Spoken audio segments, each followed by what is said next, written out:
Good afternoon. Oh, y'all got to do better than that now. Good afternoon, everyone. Yeah, that's what I'm talking about, right? Come on.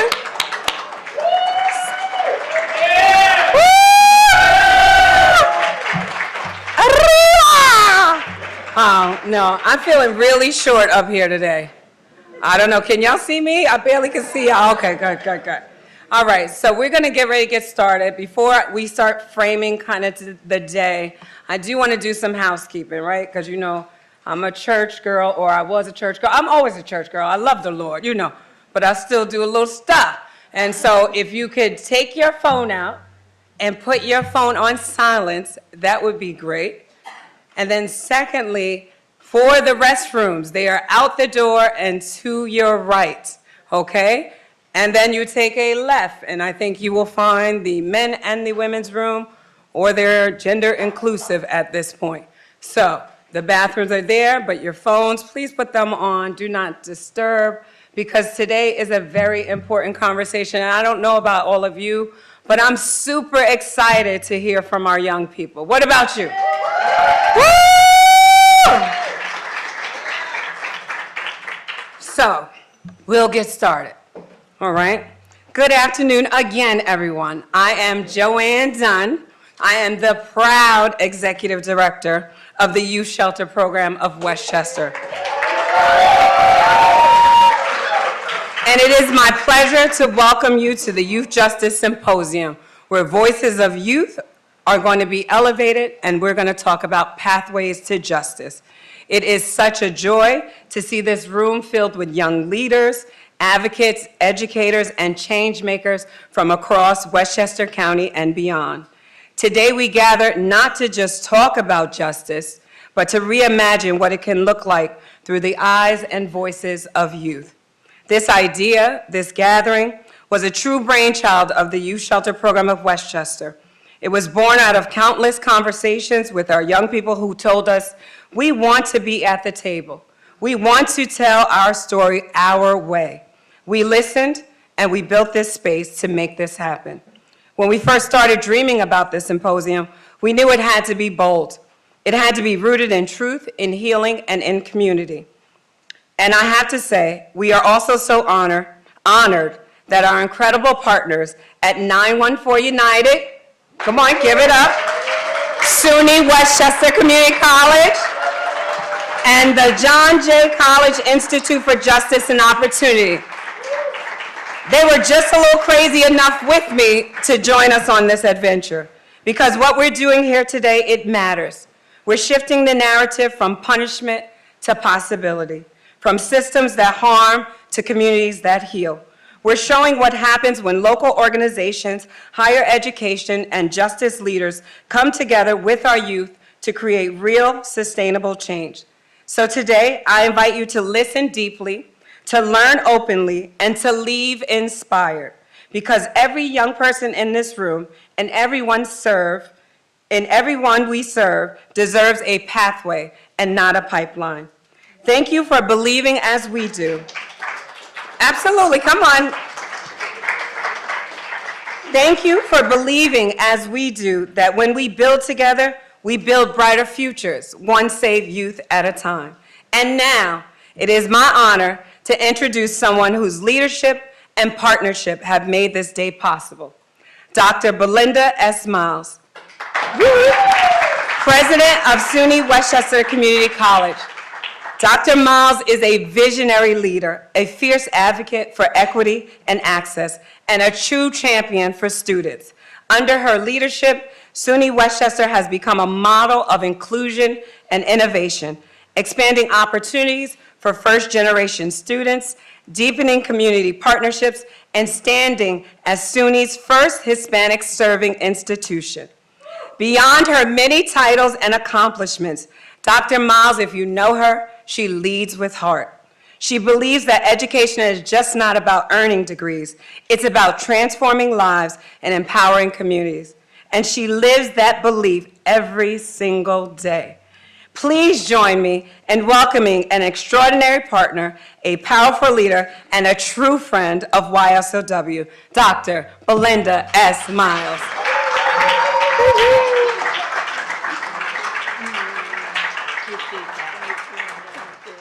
Okay, so you notice my name is Belinda S. Smiles. I was Belinda Smiles. I want you all to smile too. I love that when that happened. I wasn't expecting it, but when I married Mr. Miles many years ago, it was a fortunate coincidence. Welcome to our campus. We're delighted to have you here. And Ms. Dunn is a great friend and a community partner. And we're delighted always to bring young people, older people too, to campus because there's an opportunity for learning that can be transformative for everyone in our community here at SUNY Westchester Community College. It's my pleasure to welcome you today. This is an important gathering. I love the idea of hearing voices of youth discussing pathways to justice. I am indeed a first-generation college graduate myself. I'm a neighborhood girl from Queens, and so I took the bus to my local campus of CUNY, York College in Jamaica, Queens. And so I have many neighbors who didn't quite make it, so there were other pipelines and not pathways for some of them. And I often think of them. I'm at that point in life where I'm trying to find folks on Facebook wondering, did they make it? Where are they? What's going on? I remember all that possibility, that potential.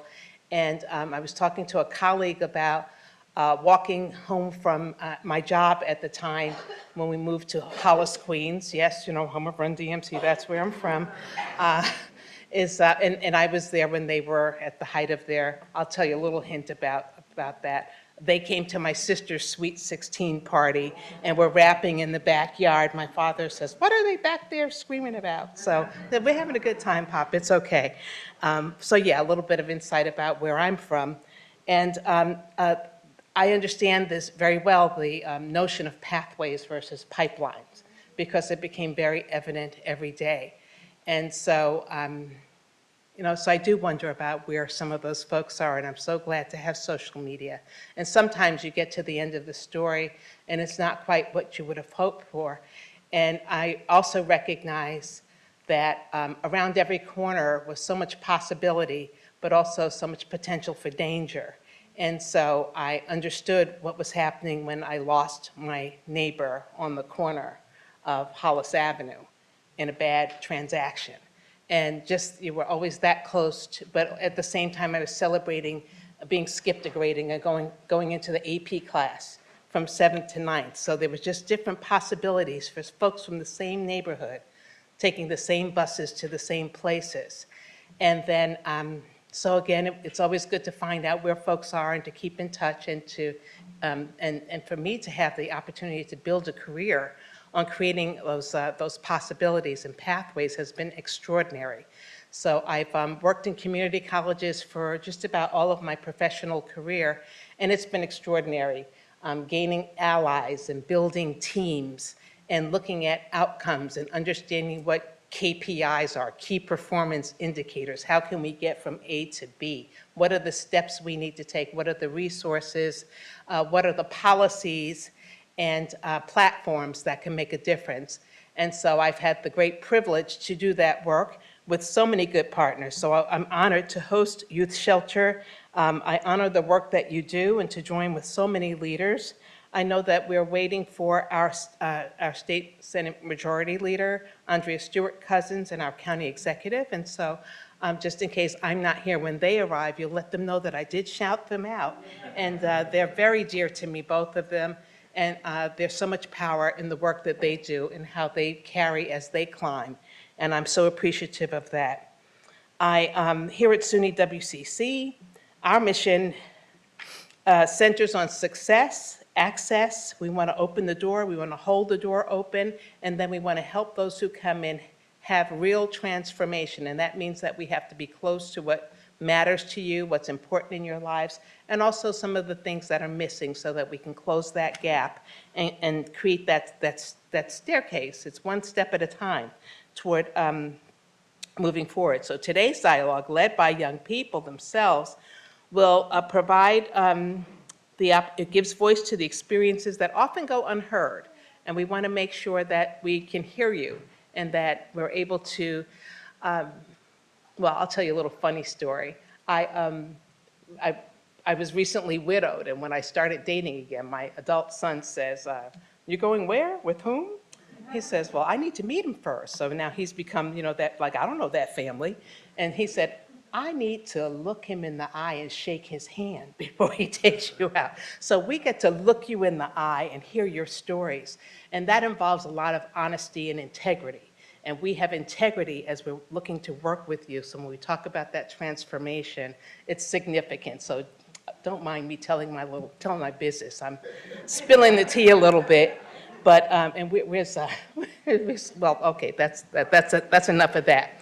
But your insights and your courage guide us toward understanding what kind of systems to put in place and understanding how we can advocate for you, because we have access to knock on doors and say, here's the real, here's the population that we're working with, and here's what's really happening.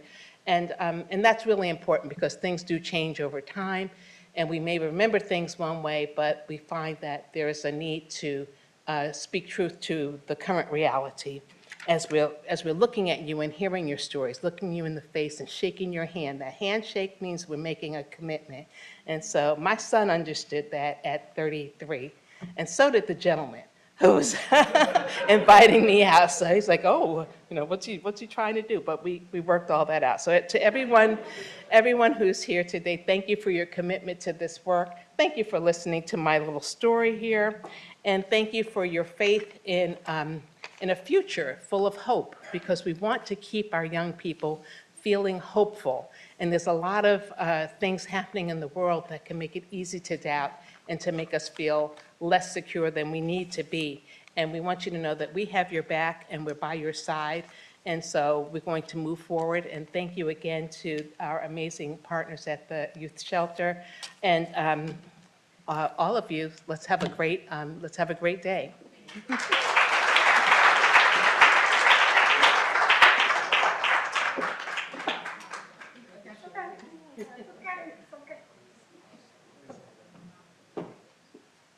Good luck in the dating field, okay? I heard it's shallow, but keep going, girl. Keep going, okay? All right. Thank you so much, Dr. Miles, for your leadership and your continued commitment to building bridges between education, opportunity, and justice. It is now my great pleasure to introduce another remarkable woman whose life and leadership embody those very same values, the Honorable Judge Tamika A. Coverdale from the Mount Vernon City Court. Judge Coverdale is a trailblazer in every sense of the word, appointed in 2022 by Mayor Sean Patterson Howard, our soror, and elected to a full 10-year term in 2023. She has dedicated her career to ensuring that justice is just not fair, but compassionate and restorative. Before taking the bench, Judge Coverdale served as the senior trial counsel with the Legal Aid Society of Westchester, where she also led efforts as the Diversity, Equity, Inclusion Officer. She is a proud graduate of Howard University and the University of Maine School of Law. Judge Coverdale is deeply committed to her community, her Mount Vernon roots. She serves her community through Grace Baptist Church, our sorority, Delta Sigma Theta Sorority Incorporated, and countless acts of mentorship and service. Her story is one of perseverance, faith, and purpose, and a reminder that no matter where you start, you can lead with grace, excellence, and hearts. Please join me in welcoming the Honorable Judge Tamika A. Coverdale.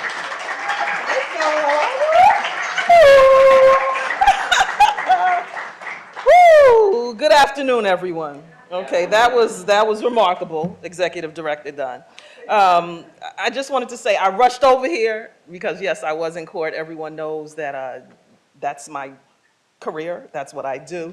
So I had to make sure that I finished what I was doing so that I could rush up here because it was extremely important. It is extremely important for me to always be involved, and all of my colleagues who sit on the bench in Mount Vernon are involved for our youth. I wanted to let Dr. Miles know that I listened to every word that was said, and it's so very powerful. And I would love for my alma mater to partner with WCC, because the education of all But the education of young black men is so extremely important. And if the universities, the four-year universities partner with WCC, where it is ensured that all of their credits transfer to a four-year university, our young men will definitely do big things. And that's extremely important to me, that they do big things. And everyone at the youth shelter, they know how I am. They know how important education is to me. And when they know how, it's a little battle from time to time, because that's how much I value education. I come from very humble beginnings. My mother was the first of her brothers and sisters to go to desegregated schools in Delaware. So I know my story, so that's why education is so extremely important to me. But I wanted to give a big shout out to Executive Director Dunn, Jordan, Akil, Vincent, and Matt, because I work directly with them in the emerging adult justice part in Mount Vernon. And that's why I thought it was necessary to come today.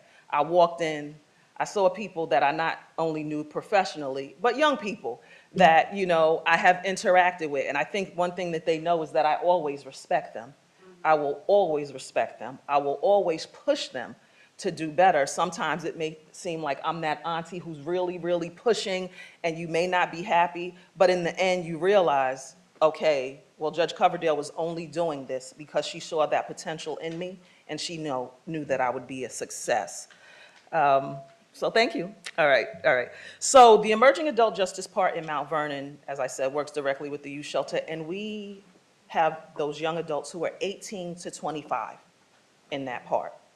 That's a crucial age group, and at times they feel that they're not listened to, but I listen to them all the time. And every organization that we have involved with them listens to them. And our goal is to ensure that young adults have the resources. And resources include, some adults may think, well, is that really a resource? Some of our young people are food insecure. Okay, so you have to make sure. So before I speak on education, I gotta speak on, all right, do you have food? Do you have a place to live? Then we can get to that. Do you have therapy? Because sometimes, young people, they're resistant. But then when you speak to them in a certain manner, they realize, okay, I may need this. What do I have to do? And then there's that educational piece. My grandmother taught me that through education, you can do anything, and many things may be taken away from you, but your education can never be taken from you. Now, I know what today's, symposium is about. It's the Voices of Youth, Pathways to Justice. I was on the phone with a representative of WCC yesterday, the Mount Vernon branch, because that Mount Vernon branch is very active in the community. There are many classes there that the community, that young people, that older people, that all of us should take advantage of. And it's important that in EAJP, when we work directly with the youth shelter, that young people, have access so that they have that GED prep. That's the first step. Some people want GED, some people want to finish high school so that they can go on to the next step, and we will provide that service to them. So I'm going to leave you with 3 quotes. The first quote is from Dr. Yusuf Salaam. Young people, do you know who that is? Yes. You do? Okay, Dr. Yusuf Salaam was one of, or is one of, the exonerated 5, okay, and is now a city council person in New York City.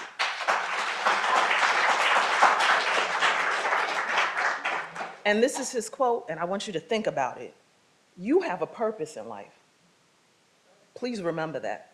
You all have a purpose in life. And when I walked in here and I sat in the front row, there were some young people on the side, and I know who they are. They may not have realized that I listen and I observe, okay? So my next quote is from Kendrick Lamar, okay? I heard, not like us, I heard it. And Kendrick Lamar says, never allow your past to define your future. Type that in your phone so that you realize no matter what your situation is, no matter what your past was, you don't allow that to define your future. You can do anything that is good as long as you surround yourself with people and you also ask for help. You know, prior to my years on the bench, I was a criminal defense attorney. And I like to say that the work that I did good work because I wanted to ensure that all people, but young people, a lot of times, you know, they didn't have a conviction. Because when convictions follow you, it's difficult. It's very difficult, and that's why I keep bringing up EAJP. In that part, you know, the goal really is to ensure that young people don't have that conviction, all right? It's very important, so I need you all to understand this. And lastly, before I step down, this is my quote. I hope you listen. Never allow someone telling you no to stop you. I'm a firm believer that no just means not right now. That's all it is. I've been told no so many times, but you just keep going and going and going and persevering. And I'm always here, all right? If you see me, I'm someone, I walk on the streets in Mount Vernon. I walk on the avenue. People are like, what are you doing here? What are you, because this is my community. So if you ever see me and you want to ask me a question, as long as it's a non-legal question and I'm not gonna give you any advice, please say hello and I will gladly speak to you. All right, so thank you for giving me this opportunity, everyone.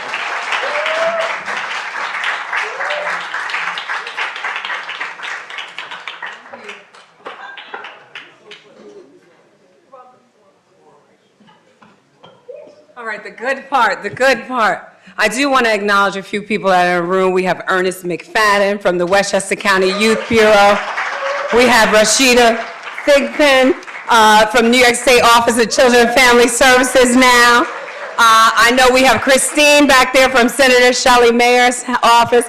We have Jessica from the Bravehearts. Come on, Jessica. Who else I see back there? We have Carlos from the Bronx DA's office and his team.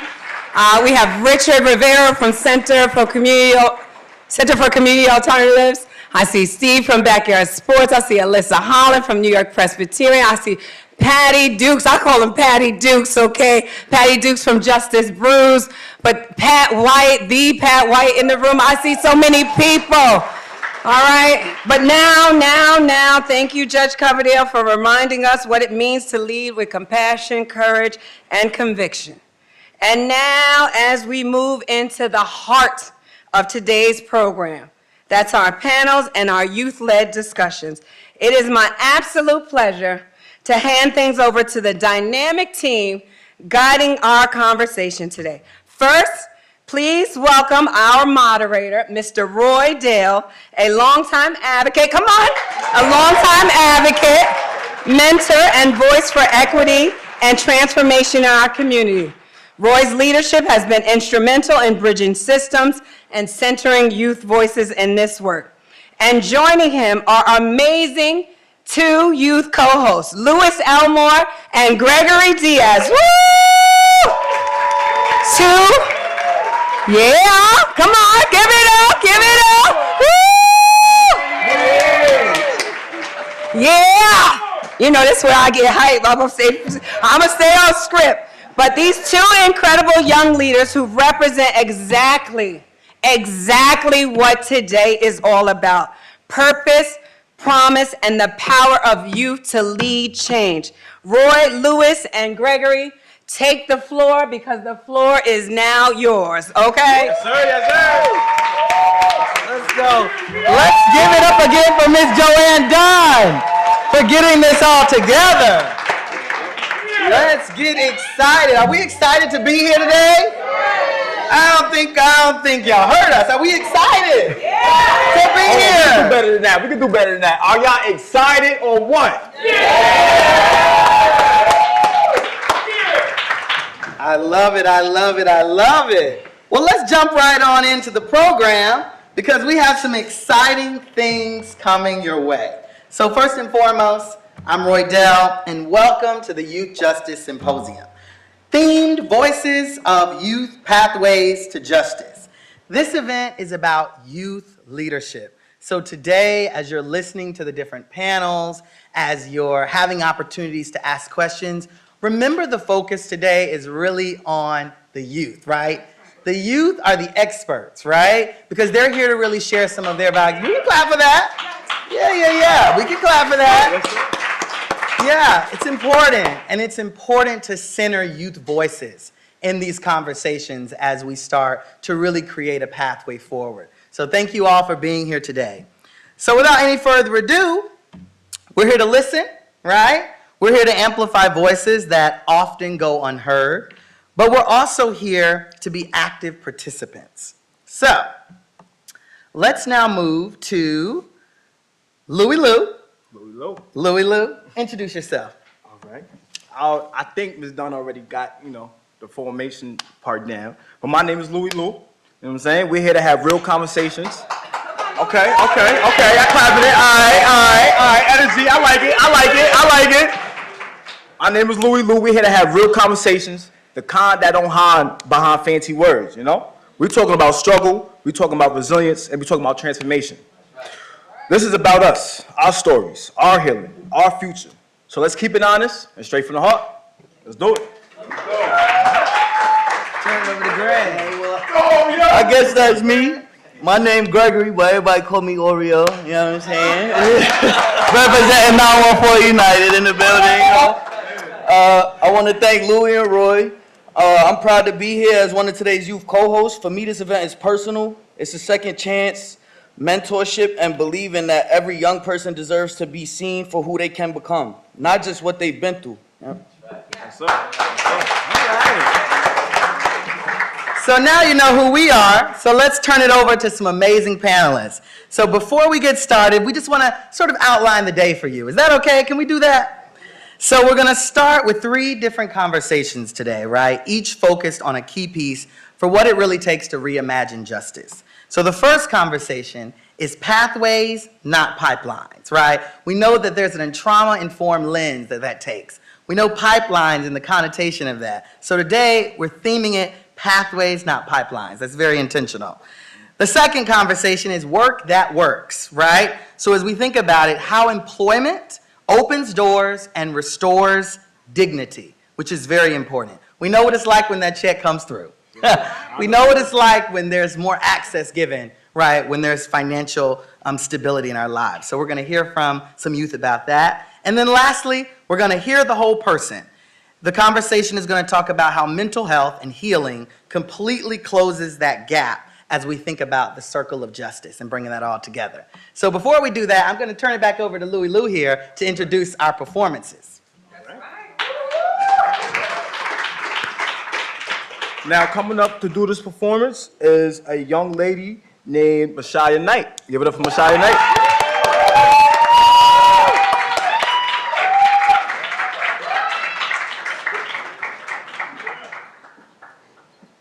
Hello, guys. This poem, I'm performing a poem. This poem is called The Art of Surviving.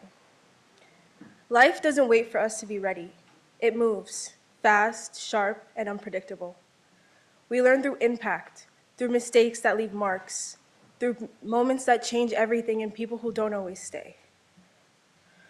Some paths aren't chosen, they're handed to us, born from survival, from what we had to do just to get here. But growth isn't clean, it's messy, it's work, it's showing up when everything says you shouldn't. Not every road leads straight ahead, but every road teaches something about who we are and what we refuse to become. With the right people, the right chances, the right resources, we can turn detours into direction. Change doesn't come from talk. It comes from access, from systems that listen, from people who remember. That potential doesn't disappear just because something stumbles. We don't need saving, we need space, room to build, room to breathe, and room to become more than what the world expected.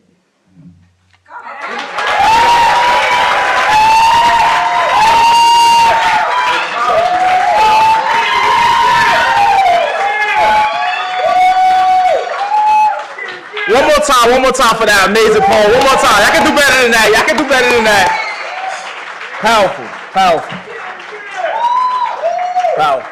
Now, our next performance is a young man named Taquan Harris. Let's go.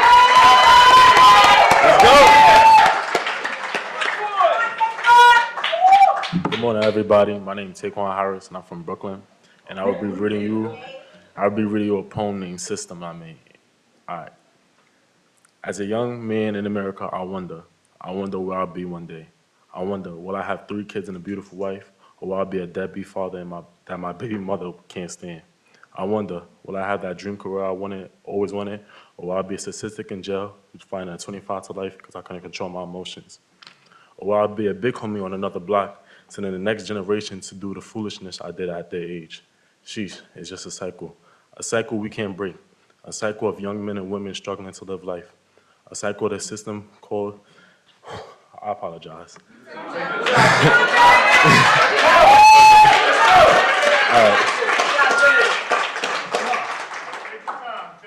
It's just a cycle we can't break, a cycle of young men and women struggling to live life, a cycle that's great for the system because all it do is send my brothers and sisters to jail. It keeps the money flowing and gives the people that runs the system a purpose. They scream stop the violence but cause the violence, but sheesh, it's a system and a cycle we can't break.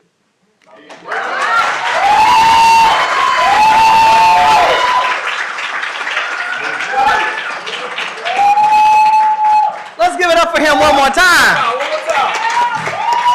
Yeah. This is the audience participation that we want.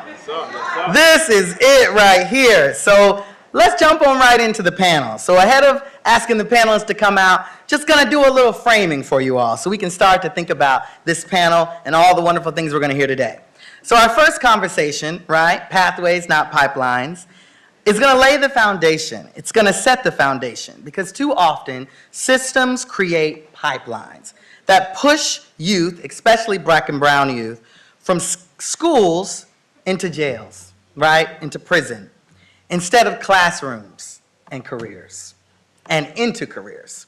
So today, we're redefining that story. We're talking about pathways, not pipelines. Systems of support that guide our young people towards purpose, connection, and opportunity. So let's explore how mentorship, alternatives to incarceration, and community accountability can really start to rewrite this narrative. So let's invite our panelists out here. Come on. Yes, sir. Come on out. Come on out.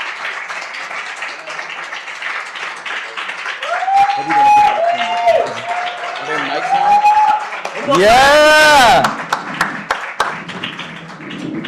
For starters, thank you all for coming out here and sharing your stories. We invite you to be vulnerable. This is a very safe space. We invite you to share and be open because we're here to learn. We're here to listen. And if there's words that you feel like you need to use to get your point across, it's colorful here. So this is a safe space, and we just want to share that. So let's turn it over to the panel to introduce themselves. I'll start here with Andre Ward, the moderator of this conversation. I probably can talk loud enough that y'all can hear me. Do I need the microphones anyway? Good afternoon, everyone. I'm just really grateful to be here this morning. I bring you greetings on behalf of CUNY, specifically John Jay College and President Carol Mason and the Institute for Justice and Opportunity at John Jay College. Before I share who I am and what I do, I'd like to ask our younger people in the audience, do I have permission to speak to you to begin with? Do I have permission? I want to start it off like that because invariably what happens, we as adults are oftentimes talking to younger people without asking them permission to do so. So thank you for giving me permission to do that. My name is Andre Ward. I serve as the Executive Director of the Institute for Justice and Opportunity at John Jay College. We work at the intersection of higher education, reentry, and social justice. So this is fitting for me to be here because not only is education important to me, but I'm a product of the very experiences that a lot of younger people have gone through in that I went to prison at 19 years old and served 16 years of my life in prison. And so I've been home now for almost 16 or 17 years. I was released in 2009. So for me, it's really important, and I'm gonna be short so I can get to the real leaders here. But education is important to me. When I came home in 2009, I went on to earn my associate's, my bachelor's, my master's, enrolled in a doctoral program, completed all my coursework, and I'm just working on my dissertation now. So education is extremely important to me. And with that, I'll pass it to one of my leaders to my right. It's crazy that, you know, it really is crazy to be up here like early as hell. Woke up at 5 o'clock this morning. Tired, I'm absolutely tired. Not only that, you know, having fun last night, playing video games, of course, so I'm exhausted. But it really is an honor to be up here and to be a part of all this, you know, making a difference on people's lives in the youth community and stuff like that. But my name is Joseph Gomez, and I'll pass it over. Joseph.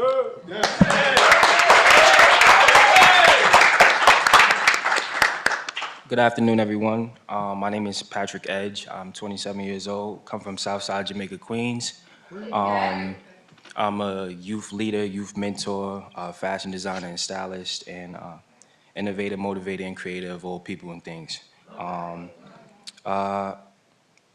Just appreciate the opportunity to be here today to raise youth voices because it matters. The work that I've been doing since I was 17 years old. You'll hear a little bit about my story later on, but it's important to have things like this. I'm in rooms every day where we're fighting for young people to have voices and sit at the table like this. So again, Ms. Joanne and Ms. Jordan, thank you for having me a part of this because I was here at the last one where I was supporting one of my mentees, and now the tables have turned. You know, I'm on the panel, so I'm grateful for this opportunity today and everybody that shares the stage with me and everybody that's hearing our story today. Thank you.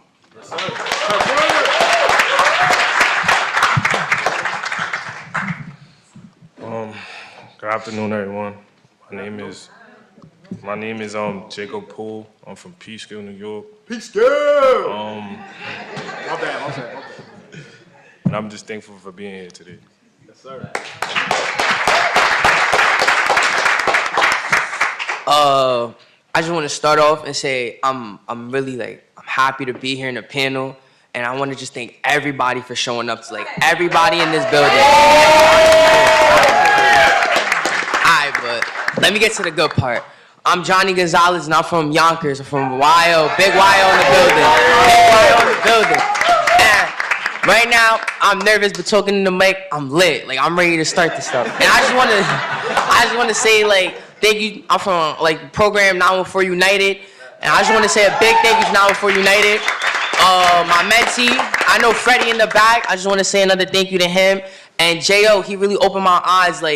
I think it was 2 weeks ago, a week ago, I went and I saw a panel, how everything was broken down, and he helped me understand it.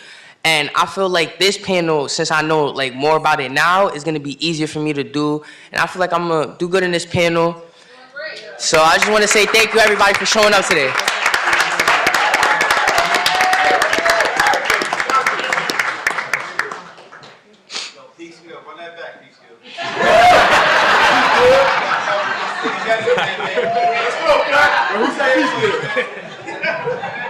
My name is Jacob Poole. I'm from Peekskill, New York.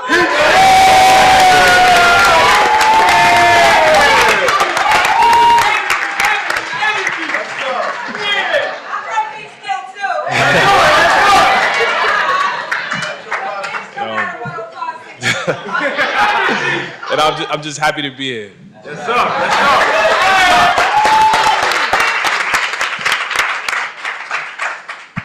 All right, let's get started. Y'all can hear me? Do I need this? Nah. Okay, cool.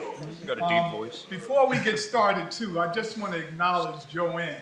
Right? We have to acknowledge Joanne, right, as the executive of Youth Shelter, because her leadership is a model that many should follow.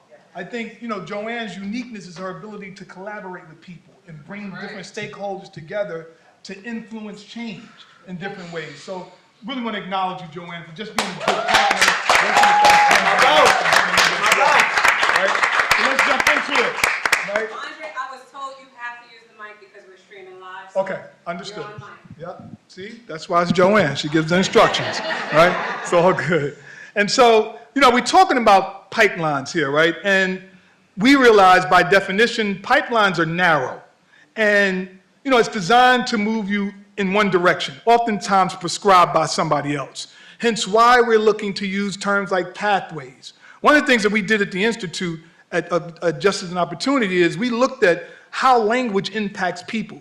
One of our programs had the title at the end of it, Pipeline. We changed that to Pathways because we knew not only did it mean that it would be a broader opportunity for people, but it also addressed some of the historical experiences related to pipeline, like crack cocaine, et cetera. And so we wanted to move away from that. And so today we're talking about pathways, and I'm talking to these leaders now.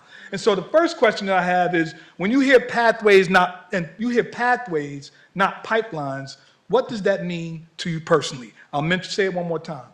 When you hear pathways, not pipelines, what does that mean to you personally?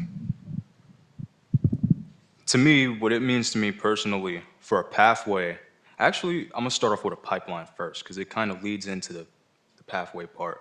A pipeline is a point in time, in my opinion, where you find some sort of choke, like you feel like you're being held back, no way to move forward. But depending on what resources, what routes you take, you can find a pathway that'll open up many more roads for you. That's all. Yeah.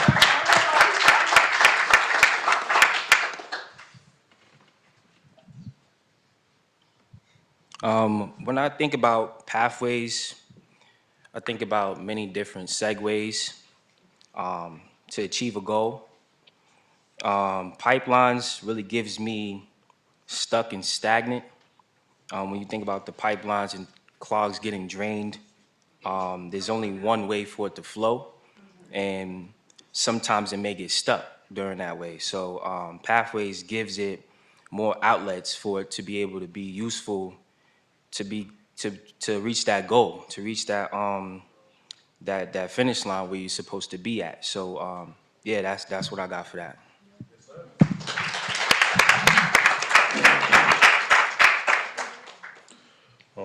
When I hear pathways, not pipelines, it means to me that. One second. When I hear pathways, not pipelines, I think about creating many different ways for people to succeed rather than just pushing them down one narrow route. It's about freedom and flexibility and fairness.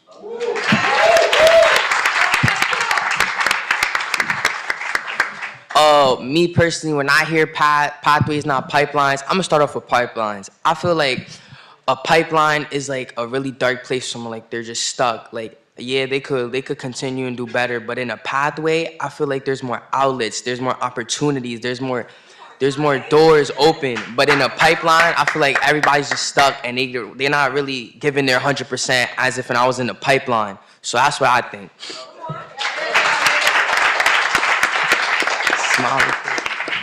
And so my next question is, have you ever felt like, when you think about this term pipeline, have you ever felt like you were pushed toward a pipeline by a school, a circumstance, or even a system? Anybody? I could take this one? Yeah.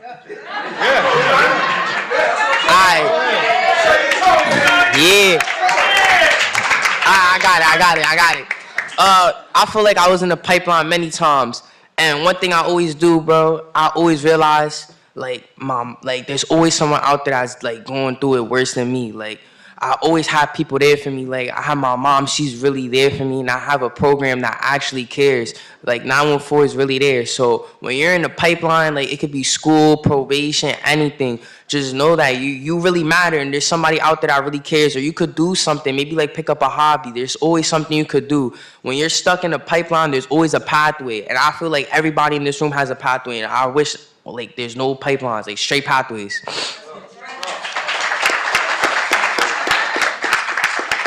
Any other leaders? Go ahead, leaders. Go ahead. Do your thing. This is back in like high school, mind you. I graduated 5 years ago. Got my. Yeah, I know. I'm 23. I'm only 23. But definitely like. It's the. It's the family genes. But definitely, I have been pushed towards tons of pipelines back when I was in high school. Like, I was going through absolute hell. My grades were semi-poor. I used to cut class, but that was mainly because, like, I didn't really have anyone in my circle to even, like, give me that sort of support. And, you know, it was just really hard for me to even transition throughout all of high school to begin with. And quite honestly, I thought many times school just wasn't for me. But it took one person, and I'm gonna always be grateful for him because quite literally since I was a newborn till now, and he's still raising me. My favorite uncle, he kept me on course. Like, he was on my ass, excuse my language. He was on it. But if I'm telling you, if it wasn't for him, like, I wouldn't have graduated. The only part that kind of broke my heart is the fact that, you know, nobody came to my graduation. That was the only thing that broke my heart. You know, despite going through beef with my own family, it's like at least one person should have showed up. But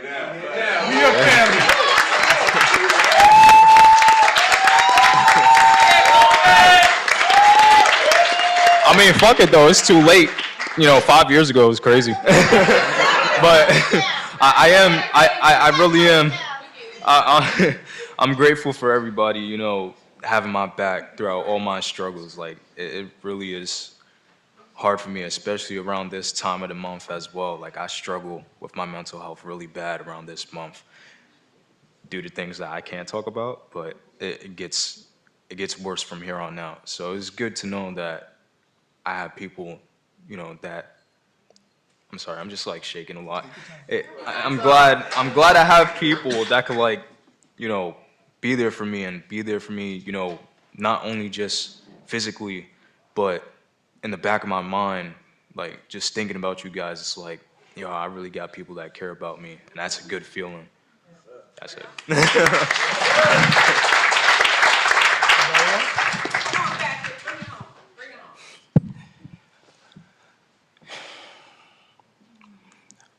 I think I speak for everybody when I say that everybody in this room has been pushed to a pipeline, but without the pipeline, we wouldn't be able to see that there's pathways to make it outside the pipeline. So for a system lens of me educating myself and, you know, being on panels and being around mayor's office and working with government officials and things like that, understanding that how the system really works and it's designed to make you fail, from you being from the school to prison pipeline with NYPD officers and security guards that's taking these information, and years later you end up in the system. It's all meant for you to fail. I think that the pipeline becomes that people are pushed into is the mindset, where people's mindset gets stuck in the pipeline themselves, seeing themselves stagnant, seeing themselves not growing, surrounding themselves around people that are not growing, that are not giving them their best interests at heart, not wanting to see them win, not wanting to see them pass them in success. And so I think circumstances, to speak from a circumstances lens, we've all lost somebody in the room that's near and dear to us. So I believe that when we hit that pipeline, that's when sometime the pipeline decides to burst. And when you burst out that pipeline, you start to understand your self-value, your self-worth, how people value you. And, you know, and for me, the pipeline is only the outlet to make sure that you make the opportunity that you're waiting for. So, you know, that's what I'm put on that. And you know, he mentioned, you know, the school to prison pipeline. And as it happens, yesterday I was in Otisville Prison with the DEPA programs and others meeting with the men that were there. And just like this young man just now told his story, and it brought tears to my eyes, yesterday sitting with those men that are sitting in Otisville Prison, many of whom had did 20, 30 years, still there, right? It brought tears to my eyes yesterday, just sitting there hearing them. All of them are enrolled in our higher education program. We have a higher education program in Otisville Prison where we partner with BMCC to offer that. So it's appropriate that you talk about like school to prison pipeline and what that means relative to this conversation. But now, what kind of, you know, you think about the path forward. And who or what helped you believe there was another path forward? Who or what helped you believe there was another path forward? And don't say Joanne, even though you can, because she's in there. I think she's one of them. Sure. It seems kind of obvious that I'm going to keep going first. Swing it around, no problem. Nah, Start of course. I'm just chilling, you Okay, know. all good. Definitely, besides my fellow peers at the youth shelter, I feel like besides, where did she go? Whatever. Besides my girlfriend as well, and besides my family, I feel like it was more of myself that helped me believe that there was a path forward.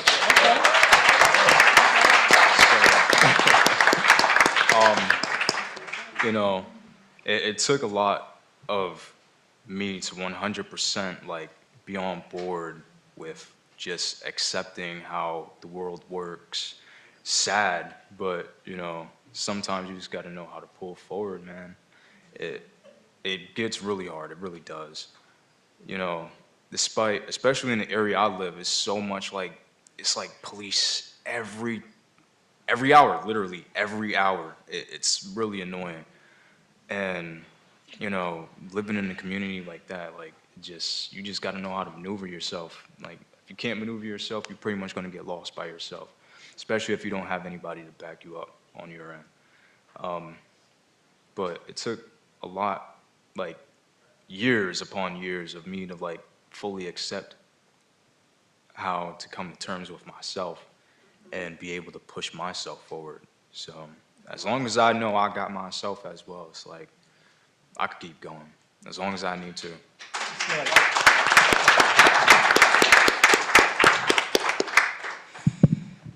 Well, the answer is simple, guys. And I speak from a lens of just being spiritual. It's God for me.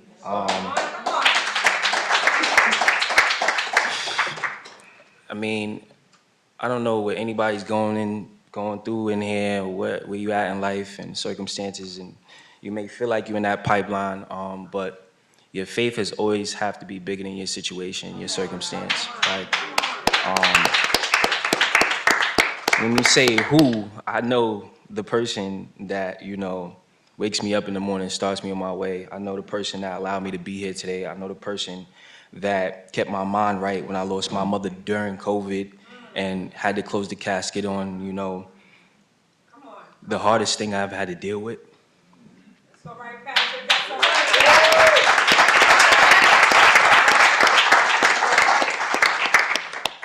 I know who kept me when I got shot a year later due to gun violence, and doctors was telling me I'd never walk again. I need crutches and a wheelchair.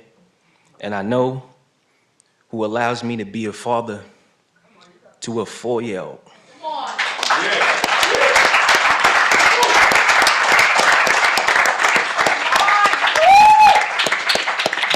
To break generational curses, to impact and inspire everybody when I walk in a room and everybody hear my story and understand the person that they was years ago is not the person that's sitting in front of you today. No matter how many mistakes I made, no matter how many setbacks, to make it out of certain situations and still struggling. But I want to tell somebody in here the setbacks was only greater so you could tell your success story.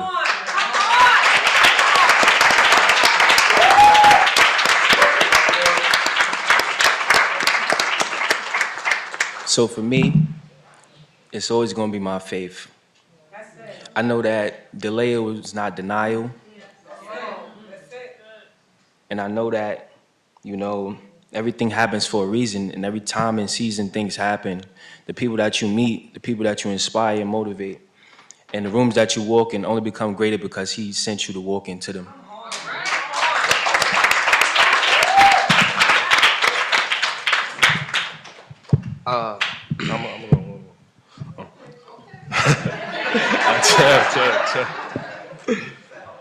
Who or what made me believe there was another path forward? I would have to say my family, the staff from the YSOW, they're always willing to help you out with any situation. And I will also say, having a strong mental mindset, if you believe you can do anything, anything is possible.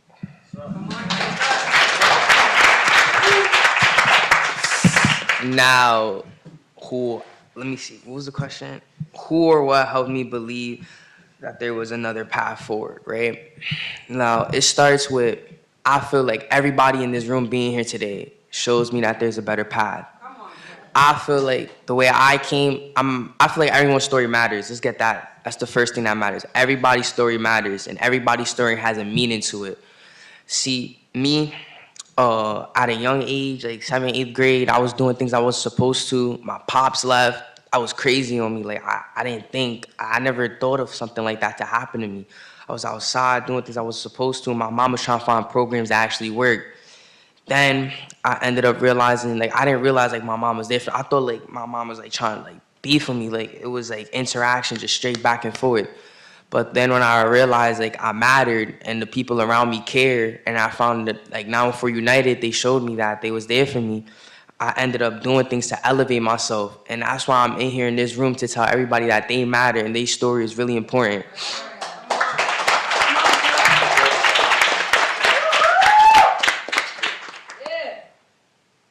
That's a hard act to follow. And so the next question is, like, when you think about mentorship, what kind of mentorship or community programs actually work for youth who've been justice impacted? It's kind of a tough question. I wouldn't know. You can start with I'll say, what kind of mentorships or community programs actually work for youth who've been justice involved?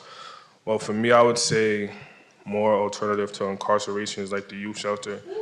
It offers fresh and new perspectives, and you need people that's gonna push you to do better in life. As far as mentorship goes, I say we need more credible messengers. They relate to young people as times can be hard, and you could always use a big brother.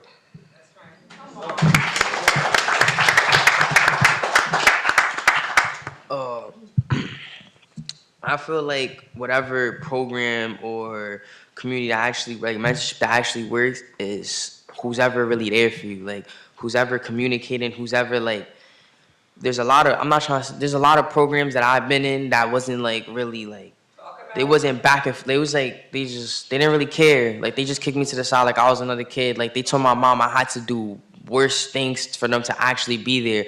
But there's programs that if you just show them respect and you show them that you want to show up, they always got your back. And I feel like those are the programs or the communities that actually try to help you. I feel like those are the programs that could actually get you into a pathway.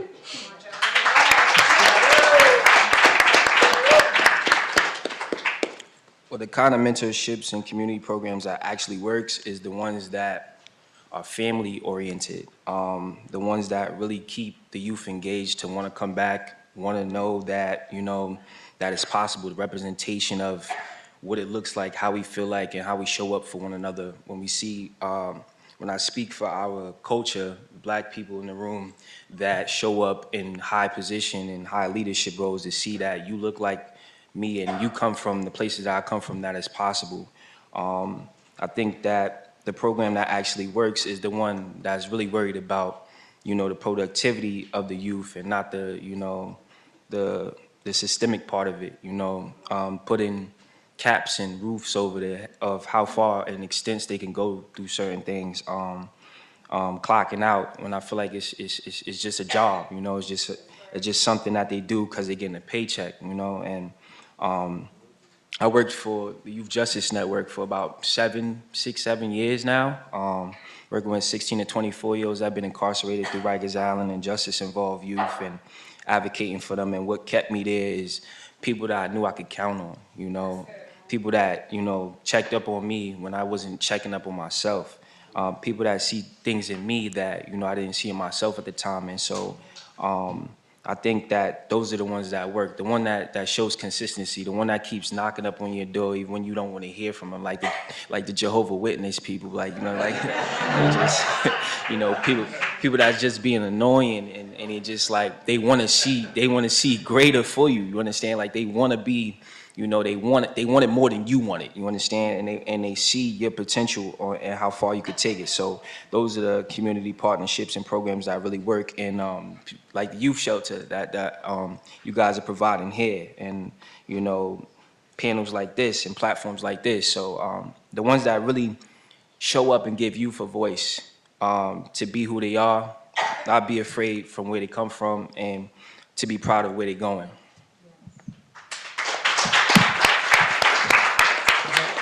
And this is going to be our last question, family.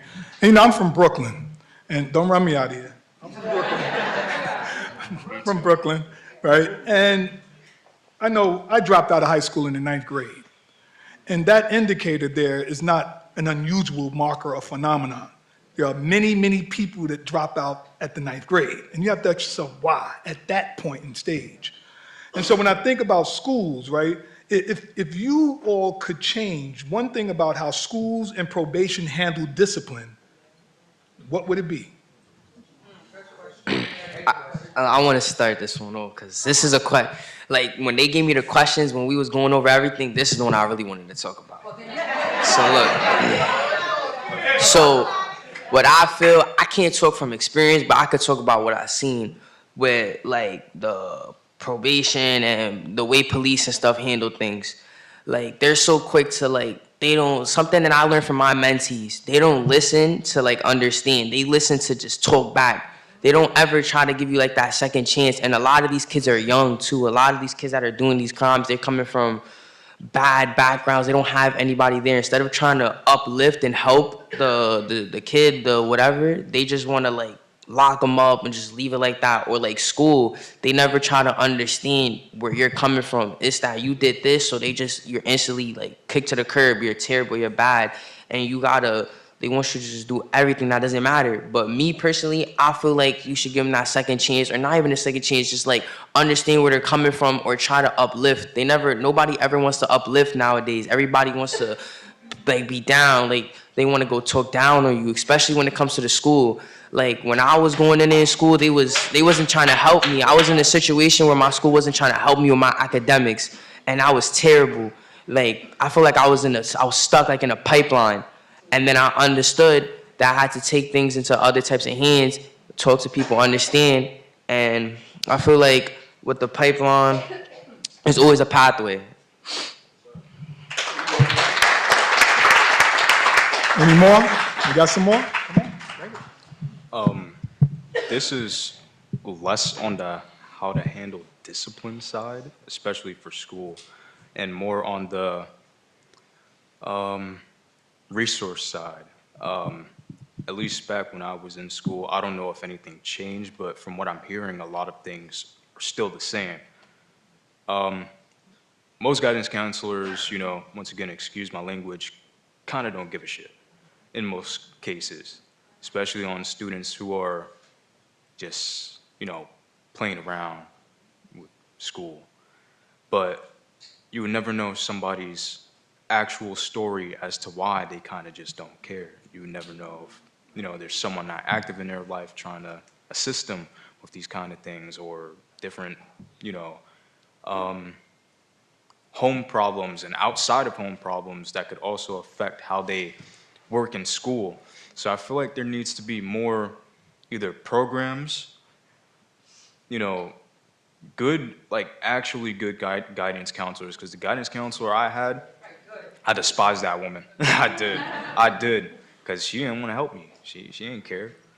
She just, you just got to leave. I got kicked out of school, really, I did, but, once again, it took a lot for me to actually stay in school.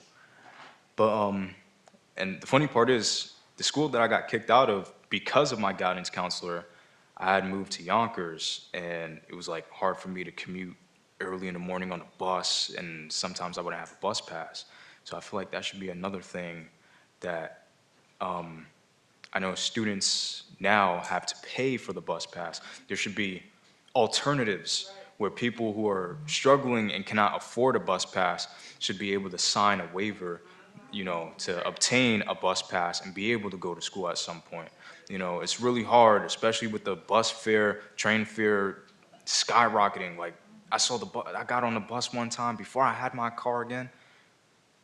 That shit was almost $3. There's no way. How we come from $2.50 to $2.75 and now we damn near $3? Yeah, it's crazy. And quite honestly, I kind of understand why the youth are just hopping the bus. Like, I get it. I understand why they're jumping the turnstiles. I'm a little conflicted on it, but I kind of agree on a selfish part because I didn't have a bus pass to go to school. I had to jump the bus. I had to jump the train. And it made me embarrassed. Like, I really felt ashamed of myself at one point. I'm like, yo, why am I doing something like that? I feel like a criminal. I don't feel right doing stuff like this. And eventually, got my first job. And I was able to continue going to school from there. So it was like, it really is hard for people that are, youth that are less fortunate to be able to do these things and not have somebody behind their back able to, yo, you need a bus pass, shit, the youth shelter, when I needed a bus pass, they got me.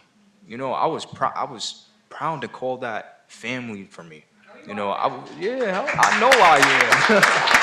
But, like, despite me, like, I'm 23, once again, graduated 5 years ago from high school. And I may not look 23, but yo, it's like, for the people that I hang out with, it's like, yeah, it's like hearing their struggles with school kind of reminds me of my own, because it's like, yo, it's like they don't have guidance counselors backing them up. They're struggling with school.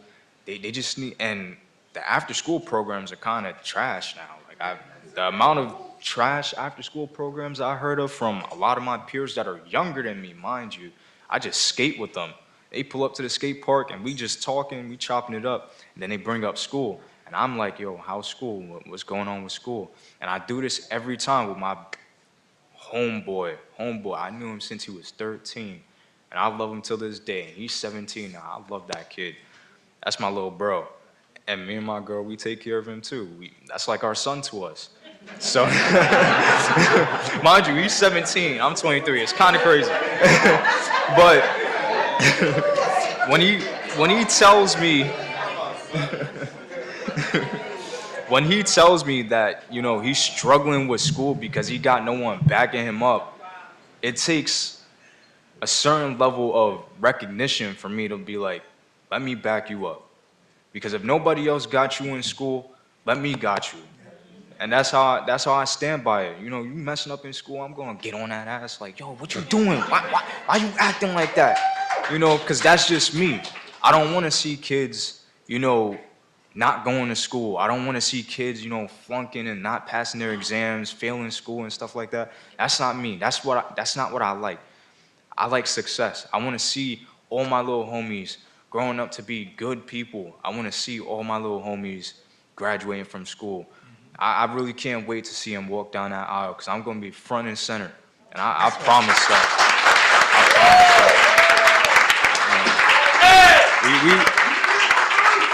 That's all, though.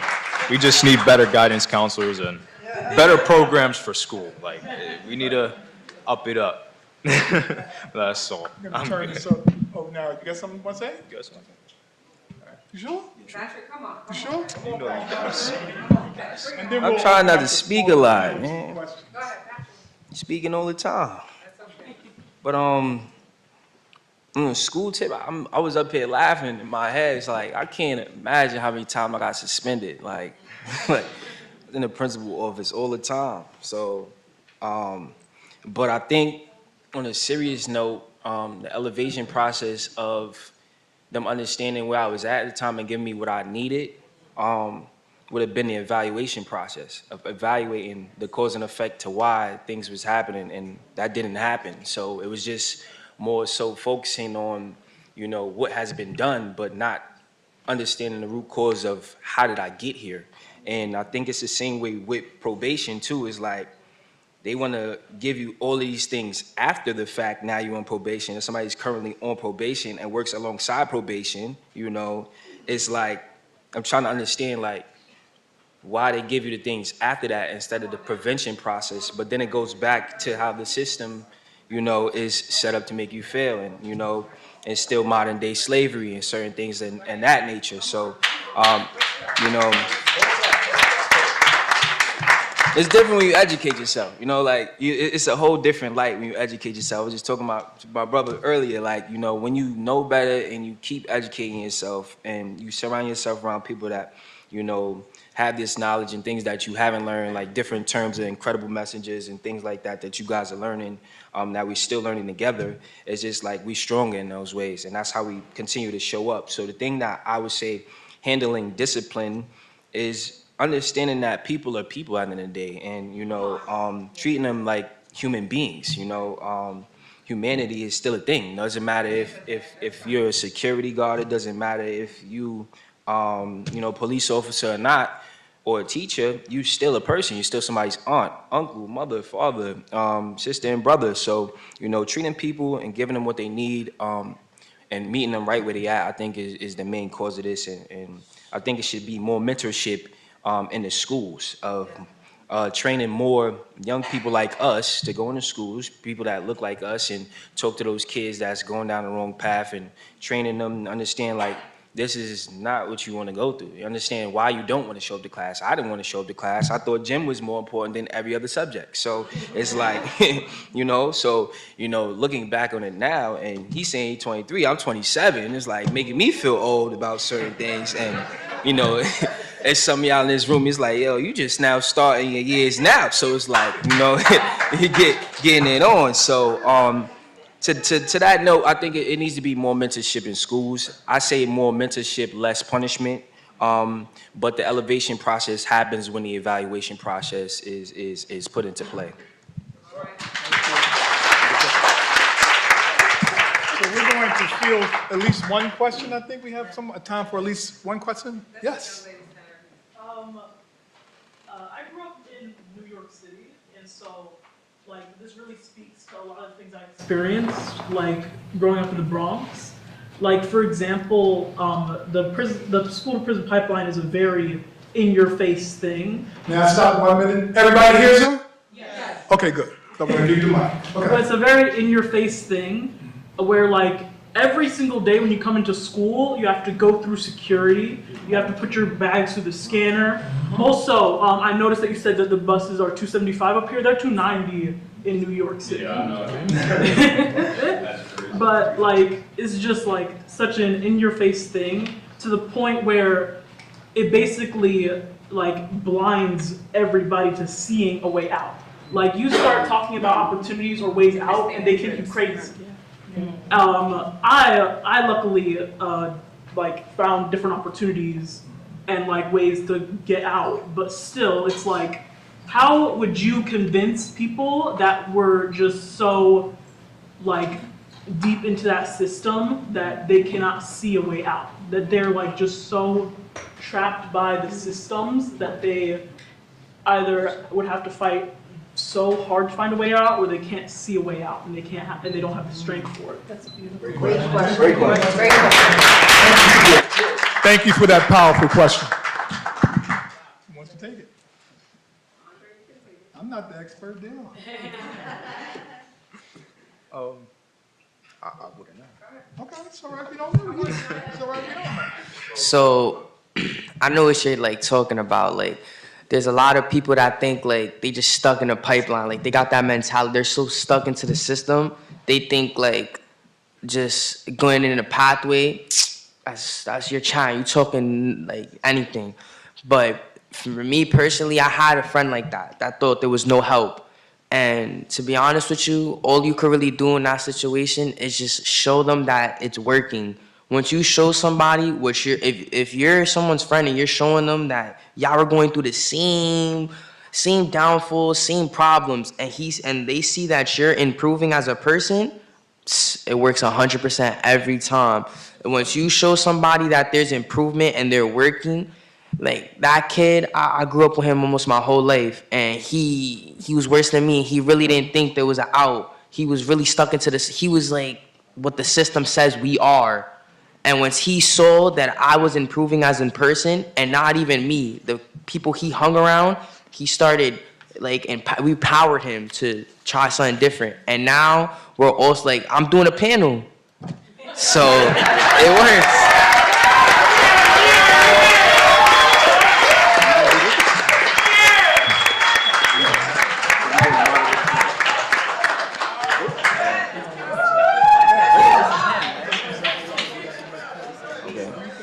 Yeah, I'm so excited for you, brother. Like you don't even know like how much I fight for us to really sit here and do this. And like I said, again, flowers to Miss Joanne and the whole team. It's like, you know, this is what's making a difference. This is what starts the cycle to become better. You understand? Because lots of times you're speaking to people, but there's no action behind it. And so, you know, when they reach out to you to be able to put you in positions of uncomfortability that brings growth, you start to get better at it, right? And you start to get more comfortable. And then only you could tell your story how you tell it. You understand? So get more comfortable with that. To answer the question, though, to the city part, I say. Connect with your local elected officials. Get to know them in your community and start holding them accountable, because that's what they're there for. That's what people elected them to do. They in these rooms where they having a conversation, a budget, and doing certain things. This is where they putting the money towards. These are the conversations that they having, so you have that conversation, accountability, and hold them accountable. That's what I say. Yes, sir. We're gonna wrap this up. I know people had questions, but we want to respect the other panelists that's getting ready to come on. I don't want to take it over. And you can certainly come to John Jay College. My colleague here at Braydell, New York City, we're happy to support you as best we can. Can I make a comment? Sure. All right. So to answer a couple of your questions, the system is not interested in preventing you from going to prison. It's a $74 billion for-profit industry. So, and also the school to prison pipeline, it depends on where you grow up. You know, like tax dollars are allocated differently in wealthy to poor areas. And most of the prisons are disproportionately filled by minority men and women. So they're not interested in preventing you from going. Their goal is to fill up those prisons. Correct. Thank you for that. Sure. Real quick. Yeah. I commend all of you up there for surviving what you've been through and your traumas, and bringing you where you are now. I just want to say one thing: enjoy your youth. Don't let it age you. Yeah. All right. Well, thank you. To answer your question, Let's give it up again for these panelists and the moderator and all the young people telling their stories. We can do better than that. We can do better than that. Yeah! This is what it's all about. it's done. The guy over there. For the guy that made that comment, you enjoy my youth. Where are y'all Yeah, going? that's why I look so young. Sit down. Sit down. Where are y'all going? Sit down. Sit down. Where is y'all going? I know I'm jumping in here, but I need y'all to stay seated because we're going into panel two. Panel two. And I do want to, someone made a comment. Okay, you know, I'm a church girl, so I need y'all to listen a little bit. If you hear me, you know, I don't want to do all that. We ain't in kindergarten. All right, I need everybody come back in the room. We're not opening lunch until a little bit later because we want to get through the panels. We feel like this conversation is very important, and so if we break for lunch, then we won't ever come back. So we're going to hold lunch. It's here. It's available. It's been paid for. It'll be here when we finish. But because these young people have committed their time to be here for us and for us to hear their truth and their experiences, I'm really asking every adult in the room, every professional, if you say you care about youth justice, that you stay in this seat. That you stay committed and be intentional in this space. Because a lot of times we come and go because, oh, we only got a few minutes, we only got that. That's the problem with it, and that's why young people don't feel like they're in a space where they can tell their truth. Because you operating on your 10 minutes of time. And that's not fair to them when they're living a system right now, or they're fighting a system to try to get out, and they're counting on us, and yet we only got 10 minutes for them. We got to stop that. I know it stops at the youth shelter, and I just say, so I'm inviting everybody to come back in this space, because we are going to transition to panel number 2. I don't know about you, but this is information that you can't get in a textbook. This is information that their lived experiences helps us to understand what they're going through. But also, when you talk about solutions, you can't build solutions without them. A lot of us try to build it around them.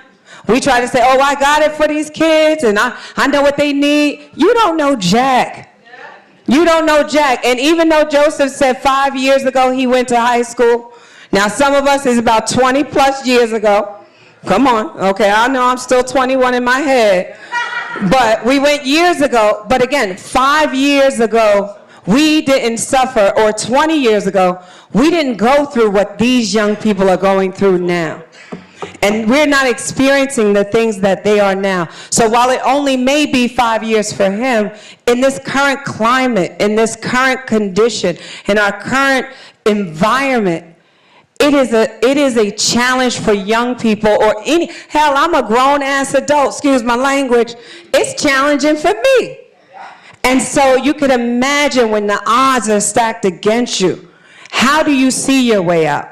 When do you see your way out? And who's going to help you see your way out? And so, again, this is my last call. I don't care about no soda. I don't care about no sandwich, because y'all gonna eat regardless, whether we give it to you or not. Everybody who says they care about youth justice, you need to stay committed in this space. And I'm not saying that because we put this on as the youth shelter, because honestly, if I care about building brighter futures for young people, and I know we have our good mayor here, my sis, but I think that one of the things, and I say this, is because she found time in her day to come here and be with us. Intentionality matters so much. Again, people read smoke every day, right? And y'all could think y'all dress it up. I know I dress it up. I put my good NW45 on. I put my eyebrows on. I put mascara on. But when it's bullshit, it's bullshit. I'm sorry, I use colorful language. When it's bullshit, it's bullshit. And people can read that. And I think young people are in a space that they see you for who you are. And when they see you for who you are, then they either commit to the cause or commit to the pivot. But if they don't see that you're in it as thick as they are, then they're not riding the wave with you. And you can't expect them to ride the wave with you if you've only got 10 minutes. If you've got to do a report, if you've got to do this. We're talking about doing some life-changing work. That requires commitment. That requires intentionality. And you know what it requires most importantly? It requires heart. Because this job, what you get paid for, this is life-changing. It's invaluable. It's like priceless. You say MasterCard is priceless. Hell, this is priceless. There's no cost to what you get when you change somebody's life. And it's not that we changed their life, they changed their life. We were just only the vehicle to help them get there. And so please, if I can encourage you for the last time, be intentional in this space. Give our moderators, our youth co-hosts, and our panelists who are the experts, the young people, KK, Taekwon, Patrick, all these young people who came out and are telling their truths at this table. That's a hard thing. So please, I'm not begging you, I'm telling you. Okay, because I'm a mom too, okay? I'm telling you, stay seated, but listen deeply, okay? Be intentional and be open to the process to be with these young people and not of these young people. Thank you.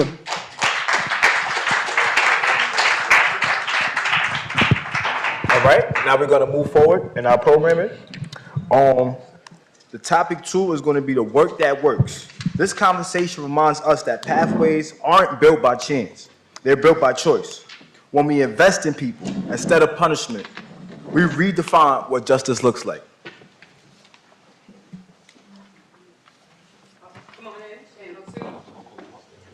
All right, so now we're going to introduce our second panel. Give them a round of applause.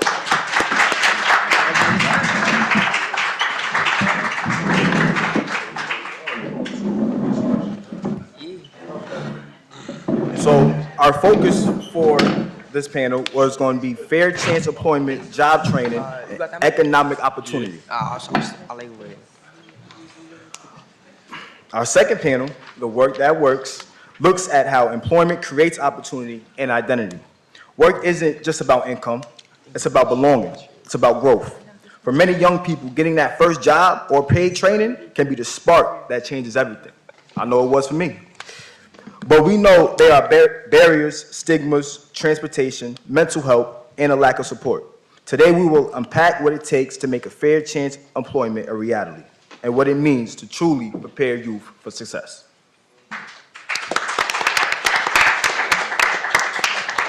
All right, so now we're going to turn it over to the panel to introduce themselves. Hi, everyone. Good afternoon. Good afternoon. Good afternoon. I am Dr. Latasha Hamlet-Carver. I just go by Dr. Latasha. I'm the Assistant Dean for Workforce Development here at Westchester Community College, and we are always working on developing programs to meet individuals where they're at that leads to credentials into living wage jobs. I'm back. Patrick Edge, 27 years old, Southside Jamaica, Queens, youth mentor, youth leader, fashion designer, and stylist at your service. Hi, I'm Taekwon. I'm younger. For me, I'm 19. I'm from Brooklyn. For me, I'm not from Westchester County. For me, I'm from Brooklyn. I'm from, the city. So, yeah.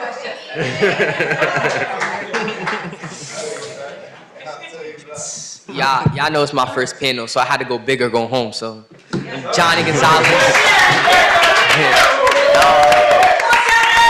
Yeah, bro. So it's go big or go home over here. So I gotta show now for United what I'm about. Gotta show everyone what I'm about. So I'm going twice. Here's Johnny Gonzalez. All right, I'm gonna go ahead and start off with these questions. The first question is, how did your first job, internship, or paid experience change your perspective? Mr. I'm younger, you wanna start? I'll tell y'all from the jump. It gave me more of a, me growing up, I always had to I'm not gonna say I had to provide for myself. When I got to a certain age, I definitely had to start providing for myself. So when I got my first job, it was at Sky Zone. So it was I noticed that I had to pay, anything I bought for myself, it was I can't break this. As a kid, I used to mess up my sneakers or break my toys or anything I used to buy, was I would have more of a value to it. So it's I just learned how to take care of stuff more, more how to value my belongings more. Because it's my money, I'm spending my money, so I don't want to waste my money. I know that's right. I felt the same way. Anyone else want to join in? I'll join. I could tell you when I'm only 16, so I don't really have that working experience for real. But when I got paid the first time, I looked at it when I bought my own thing, I was like, damn. Really? This how it feels? I remember I bought some sneakers, I was like, damn.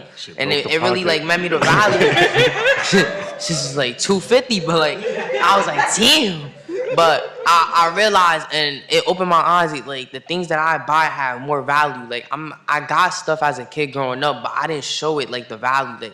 You get a brand new pair of J's, the same day they come back white, now they black, I messed them up. But it didn't really matter to me then because I realized money has a value. And I realized when you grow up, I used to be like, Mom, buy me this, buy me this, buy me this. Not right now, not right now. Now understand it, now I'm like, damn, I can't even buy for myself and I'm doing things.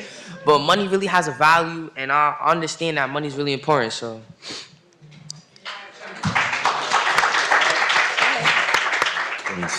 When I look back at all the jobs I had, man, I used to work for Chuck E. Cheese. I used to volunteer a lot of my time before I got paid for certain jobs. I just showed up, and that's the biggest thing I want to tell everybody in the room. Even when things are not working out for you, just show up, because you never know what's there for you, and it'll never miss you. You understand? So I have a culinary degree, so I could cook. right? And I went to culinary school in Canal Street, and I held a couple of jobs working in the back of the restaurant, and I lost a couple of jobs with certain things, and it was a learning experience with it. But my perspective changed when I understood no matter where you put me, there I am. Like I'm gonna bring who I am to the table, right? And so that's what makes the difference when you go to a job interview and they say, well, what makes you qualified? What brings you here? What do you bring to the team? My innovation, my energy. I'm always gonna be a person that makes sure I get the job done, and no matter what happens, I'm gonna be the best version of myself while I do it. So my perspective changed when I started getting paid, and I started thinking about all the jobs I had, from 13 an hour to 15 an hour. And I started learning about salary. I'm like, salary, good. I'm making a good piece of change. Even being up here, traveling the world, speaking for panels, getting paid for that. Like your perspective changes when you can get compensated for doing something that you love. And so when I tell the young people, when I mentor them from being a fashion designer and stylist, when they ask me about clothing brand and owning certain things, I say, the passion before the profit. When you passion, when you're passionate about something, it makes a difference. The money's gonna come, and people can feel the energy of when you love something so much that you put your all into it, they wanna pour into that and the resources start to come. So, yeah, that's when my perspective changed. Thank you. So next question, what barriers have you faced when trying to get a job or keep a job? What would have helped? People are very judgeful nowadays.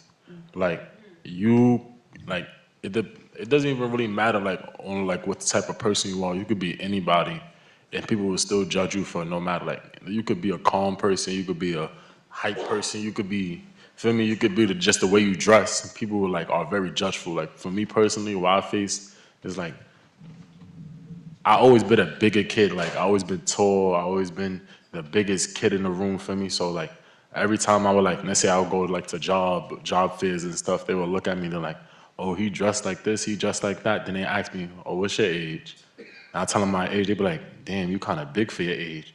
So it's like it'd be like judgeful things like that. People would get intimidated or people would just like judge me off of like, oh, where I'm from or just how I look for me. Like they'd be like, oh, you look like any other kid that run around the neighborhood. They don't know. Out of all the kids that run in the neighborhood, I'm the most respectful. Like I'm the one that keep to myself and I'm one that really want to do something with my life. I'm not like every other kid. I feel like people put let's say they see one person that look like this person, they're gonna put them in that category. They do that to a lot of people, and that's why I feel like that's what we like. People our age, that's what we face a lot. Like like people just judge us a lot.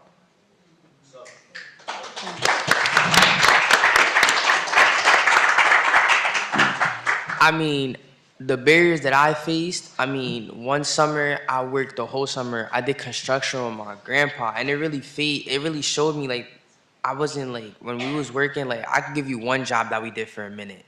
We took someone's like attic and we made it like a room. We had to put sheetrock up and we put a bathroom in there, right? And a lot of things I realized, like I'm super hyperactive. That's why I'm really good for the panel because I'm speaking. But I'm really like super active, and I couldn't focus. Like I was doing so much other stuff, and it really shaped me to the person I am now. He really just put me to the side. He was like, "Yo, you gotta chill. Like you could hurt yourself with some of these tools, or like you in my space, you everywhere." So me working that whole summer really shaped me into a new person, like understanding how things were or like how to like just, relax a little bit. So it's okay to be relaxed. So it really just shaped me to who I am right now.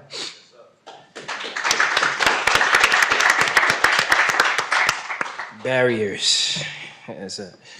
When I think about jobs and barriers, something that I learned like probably a couple of years ago, just now getting it together, is showing up on time. And being on time is not on time. Like you need to be there before time. So, you got to be somewhere at 10 a.m. and you got to give yourself travel grace period and, things to happen and stuff like that. Because you want to you put your best foot forward and you show up the best version of yourself. I want to talk about the barriers we face in our communities. I know it says job, but community. Like sometimes where you come from, they dictate where you're going.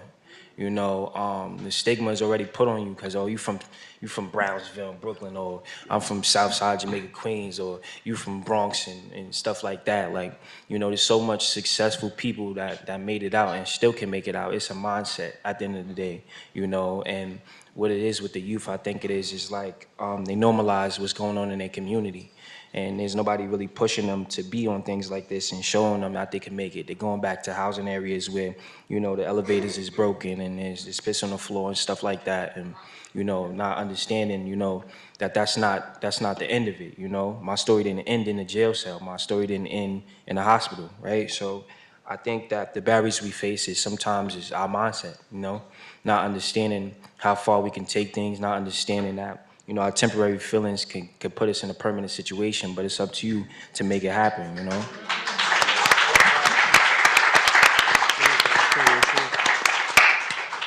I'm not going to do too much adding, but one of the things I would like to add to that is what we kind of try to do with our job readiness and working with our students is and especially when it's coming to resumes, is just putting like Westchester County or just putting like the city, so they're not able to kind of narrow in the neighborhood that you're living in and kind of start that prejudice towards you, so that type of thing. So that's a recommendation that we typically normally do.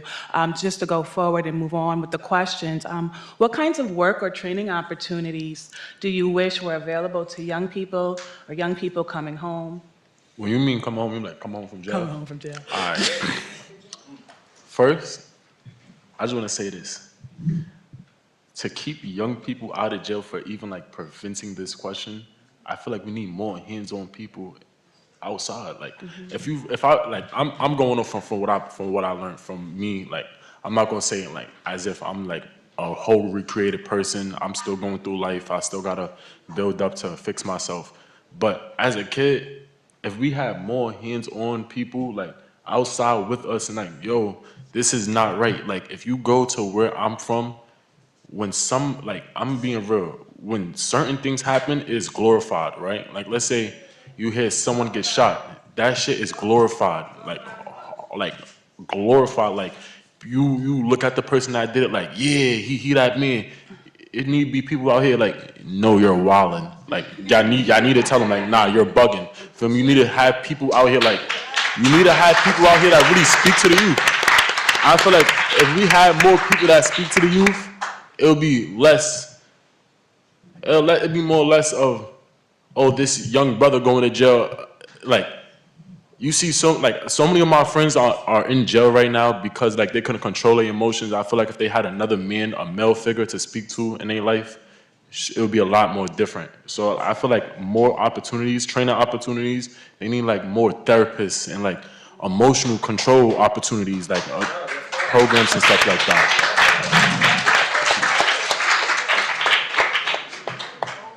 So like, so to touch on what you were saying a little bit, like I said in the first panel, like what is it?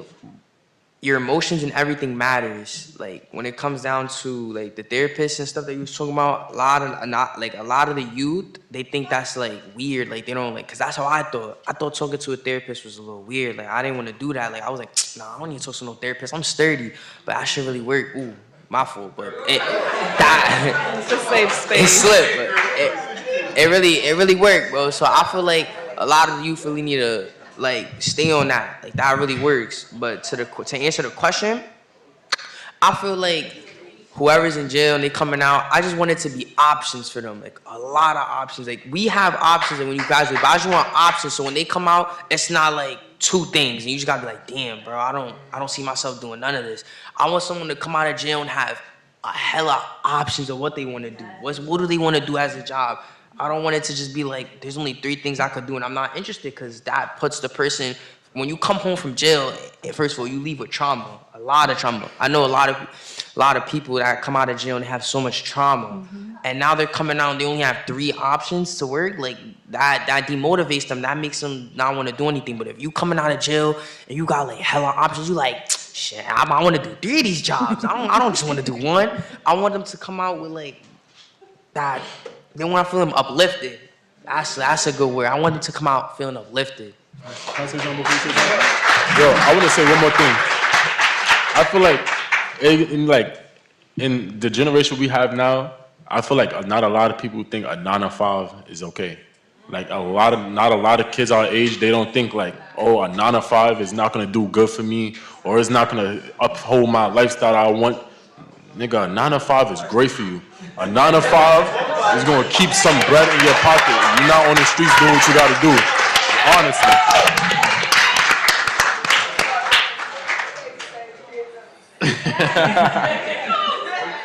Yo, I'm gonna say it again, man. Like, I just love being up here because the energy is amazing. Because y'all two young brothers, and I'm a young brother too. You know, even though I got friends talking about I'm pushing 30 and stuff like that. No, we means listen.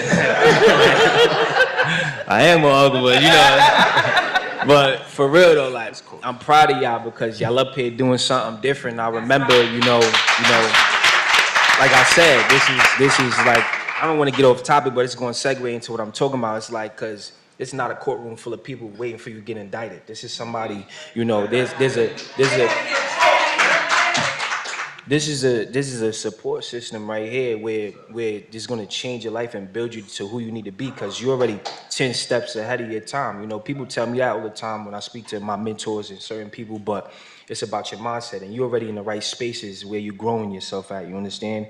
And that's my thing, that's my purpose, that's my calling in life, to be a leader, right? And reach people and give them what they need, right? So when we're talking about the terms of, you know, what to give young people, is sitting them down, understanding what they need. So when you just coming home, it's not easy to just hit the ground running like I did, you understand? And, you know, come back and just be working with this person, doing that person. To be ready is a decision. It's not a feeling, brother. Like, you gotta be ready. You know, if I tell you be ready, we going to play ball and such, how you going to determine if you ready if you ain't showered yet, you ain't get clothed yet, you don't got your basketball sneakers, right? So it's like, you got to prepare yourself, right?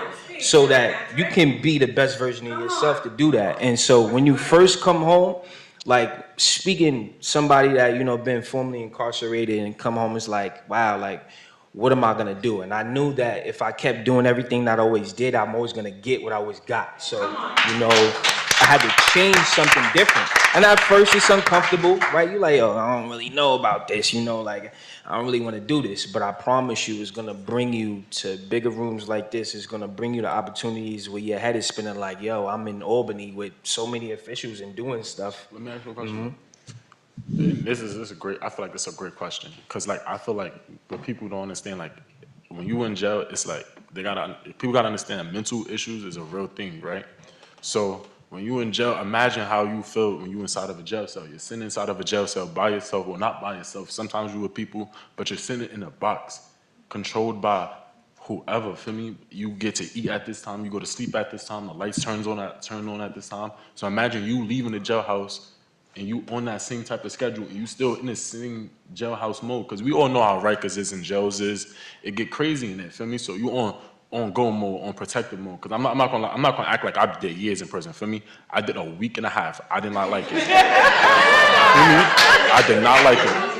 Feel me? So it's like I'm telling I saw it. So it's like so what about for them people? Like it's mental issues out here. So like.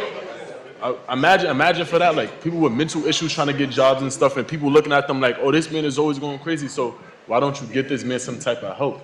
Right. Feel me? I don't feel like there's not a lot of hope when it comes down to mental issues or like different issues. Like it's a lot of issues that not only black men or black females, it's Spanish. You got white people, everybody, every race go through the same thing. It doesn't matter, but it's just like. You see it more in the black community, you feel me? So it's like... Man, you're definitely right, and I appreciate you for that, brother, because it keeps me on my toes. We going a little off, but, you know, it's the youth-led panel, so, you know, they giving us a little segment to do what we do, you know? So we going and flowing with that, and so I'm about to mess you up a little bit with this, because it's like, you know, there's people that have never been to prison that's in jail and inside of their minds, like, you know, like, that's stuck, right? Doing the same thing every day, getting the same result, you know, just stuck. Where they at? It's people that I've seen 4 or 5 years ago that we've been in the same rooms together and get mad at me for elevating my life and doing the things that I needed to do, right? When I came home. So it's like, the resources that we need is understanding that you want to have those resources, right? You want something different, right? You got to make that decision. Nobody can make that decision but you. So when the young people come out and it's people that is like, everybody praising them, oh, son home and this and that, now you're faced with the reality of what it is. Because in there, you didn't have your homies, you didn't have certain things, but you did. Now the evaluation process starts. Now you need to start understanding the healing process. You're never going to stop healing. Healing is a process. You understand that? Like, you're always going to keep healing. There's people in this room today that's older than us that are still healing. You understand? Like, you know what I'm saying? So, and I don't know it all, right? But I learn every day. I educate myself every day. I observe every day. And so when I see 50, 60, 70 years old, shout out to the people in the room that age, right? That have made it, the foundation of what they set for us to be here.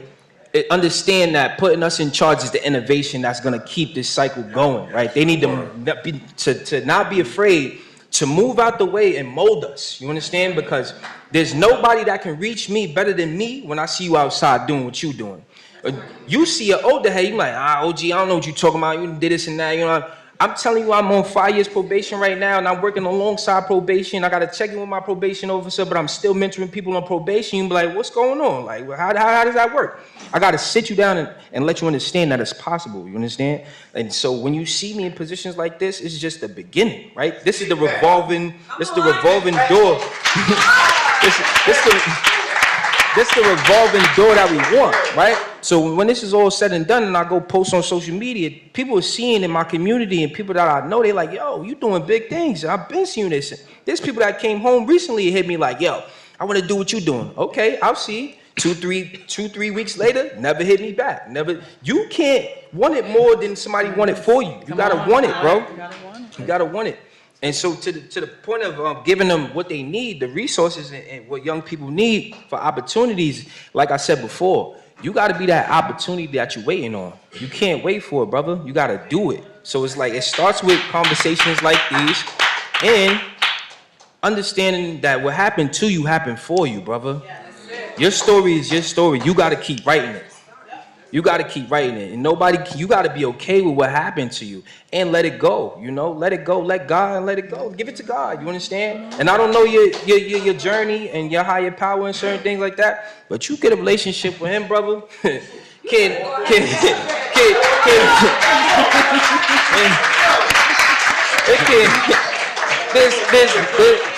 nothing that can shake me from this, bro. I'm telling you. This is my story because at 17 years old, I ran for my leadership calling for what he told me to do, and he sat me down twice for it, right?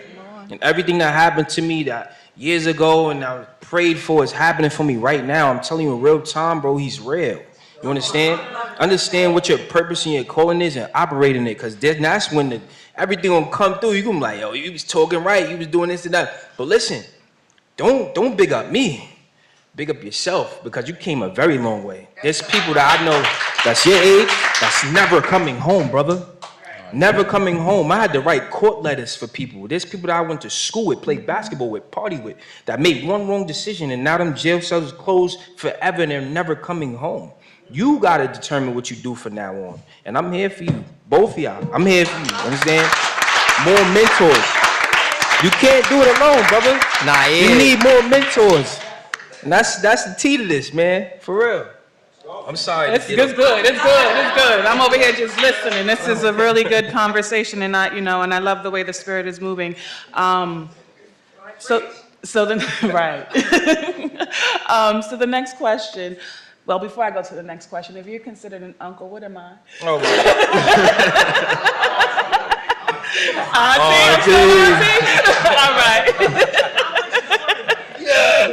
What do you wish employers understood about someone with involved in the criminal justice or justice involved? What do you wish employers understood about? Y'all want to go first? Whoever? I'm tired of talking, but that's my purpose, and I can't never escape it. Doesn't matter what room I walk in or who I meet, I'm doing it. But you need to understand, like I said before, people is people. You know, understand? Don't You know, there's bills that have been passed that, you know, they can't discriminate around background checks and things like that nature. But I have to understand, like, you know, to give people a second chance. You know, certain people show up late or things happen, you know, like they're ready to just write you off. And that's everything that happens in life. People are ready to write you off. You understand? And I'm telling you that because remember, you heard me say, doctors telling me I'll never walk again, certain things happen. You can't let that, you gotta block that noise out, right? You know, you gotta feed your focus and starve your distractions. You understand that? Feed your focus and starve your distractions. Anything that's not, you know, aligned to your goal and how you're gonna get there, it's okay to not start big. You know, I thought I had to do everything big, you know. You gotta take small steps, make them big steps, and also make sure that you take the time to celebrate yourself for the little wins. You know, this is a big win right here, you heard? You go back and tell your friends or your peers, like, yo, I was on the piano at SUNY Westchester. They don't even know where it's at, probably, and saying certain things. Like, I'm just saying, I'm from New York City. I don't know, so it's different. It's different where I'm at in down there. But it's like when I speak that, like I was in Albany and certain things. People don't even know that's the capital of certain things. You know, they don't know certain stuff. So it's like, you know, you got to give grace in due time. And I think that to answer that question is like, you want them to know that you're qualified. You are qualified in any degree, any, you know, position you qualify for. You know why? Because your lived experience is your degree. You know, the skill set that you have, what you bring to the table is your degree. And I don't know, man. I hope that I'm speaking life into you today because at the same time, I'm rehabilitating myself at 17, 19 years old.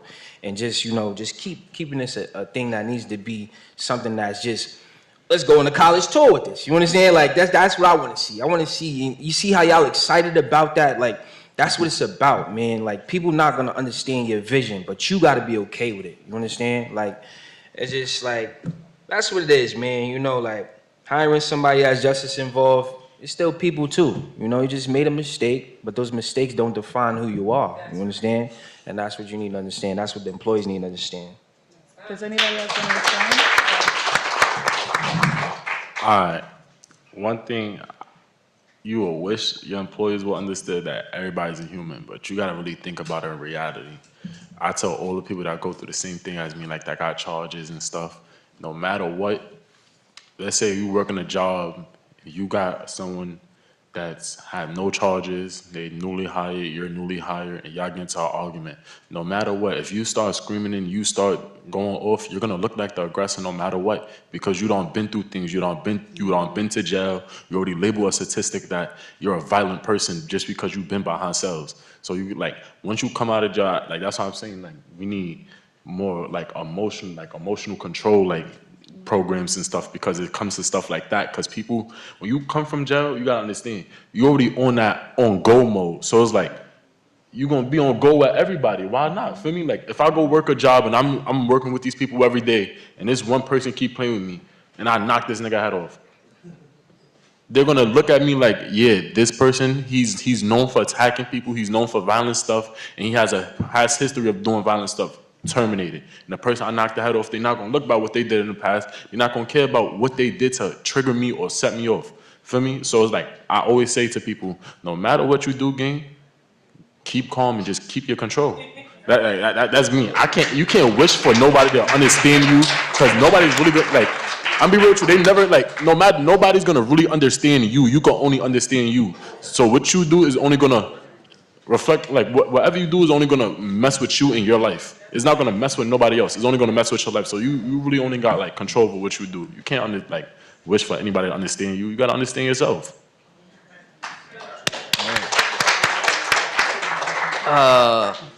You're just looking at this paper, it's crazy. It's like, oh, the workshops I worked on now for United, it's on this paper. Like, it's crazy. I'm really seeing, like, I did a program. I'm gonna tell y'all before I really get into it. I did a program about, like, building, like, your resume, like, getting a job. And looking at this right here, we talked about how the bill got passed where you can't just, like, do a background, like, check just to do one. You have to actually, like, have a reason. And looking at it, I don't like, we did like a thing how jobs, this is Foot Locker for an example, they go through resumes. You know, a lot of them use AI and they just look at like normal. They don't really get your resume and they don't really read what's on your resume, which I feel like I feel like they should look at everybody's thing to see who's really good for the job. When it comes down to resume searching and resume, like a lot of people put a lot of time into putting their thing in a resume for it to be looked for like a second and then just get denied. So me personally, I feel like they should do better with the resume searching, because when they look at resumes, we did like a little program, like a workshop about it, and in reality they look at your resume for like 2 seconds, or it's AI, so they'll just go like this, and that's it. And I feel like people's resume deserve more time looked in it, like read what they did. Like a lot of people, they don't, like, you could do something and then you terminate it, like how they was just talking up here, you just get terminated. They don't look at in another way to understand what you did or try to like work with you to be like, next time take a better approach. Don't go that route. But instead they'll go, nah, you're terminated, you're done. Go look for another job. So me personally, that's what I think. Thank you. At this time, we're going to ask the audience if they have any questions. I have a question. In regards to resumes, I don't want you, I know how you feel about it, and I'm sorry whatever happened to you led you to feel that way, but I do resumes. I actually just got one of my students a job from doing his resume. They look at resume. It depends on how it's written. They look at the rhetoric on it and they check it. So don't stray away from it. AI is taking its way, it's taking its turn, but don't stray away from putting your authenticity into your own resume. And even when you learn how to do it, teach others. That's good. That's good. Right?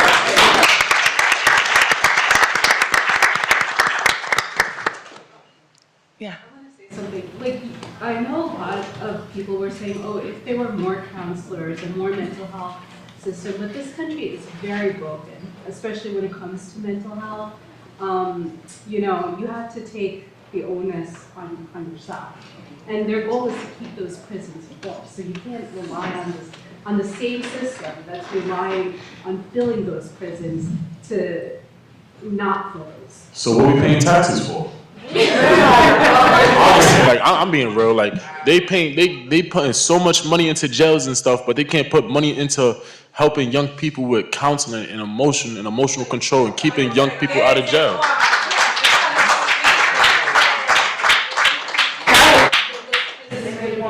America has the most prisons in the world. That's the point. They want to make a prison in every neighborhood. They want to make a prison in Brooklyn, in the Bronx, in Staten Island. That's why do y'all want to do that? Why do y'all even want prisons to be that close to anybody, into any school? It's $74 $1 billion, and y'all can't take $1 million and put it into therapy? They don't want to. See, that's not a question. That can't be a question on us. That got to be a question on the government. Because if you really think about it, the government controls everything. It's the system. It's a system honestly, it's a system that's going to keep going on and on. Unless we do something, you see how when we go and boycott something, they're going to change the prices. They're going to lower the prices because they're not buying this no more. So if we're not buying something, if we're not feeding into something, and they still want it to go on, they're going to have to change it somehow, some way, honestly. But the more people that are successful and go away from survival mode, that starts the prison system. It does, but when you're talking about environments that are built and designed, you get, again, it's harder to say that. It's easier said than done. So would you rather the prison systems make less money, or more people to die in the prison systems? No, I'm just saying that's really what it comes down to, because you got brothers that's dying in jail, and you got people that's sitting there raising the prices to make more prisons. I'm sorry to cut you off. I don't mean to cut you off. I'm sorry. We don't actually have another time for questions. However, I do invite you all to the networking, and we can kind of engage a little bit further. At this time, I'm going to turn it over to our co-host, and thank you, everyone. All right.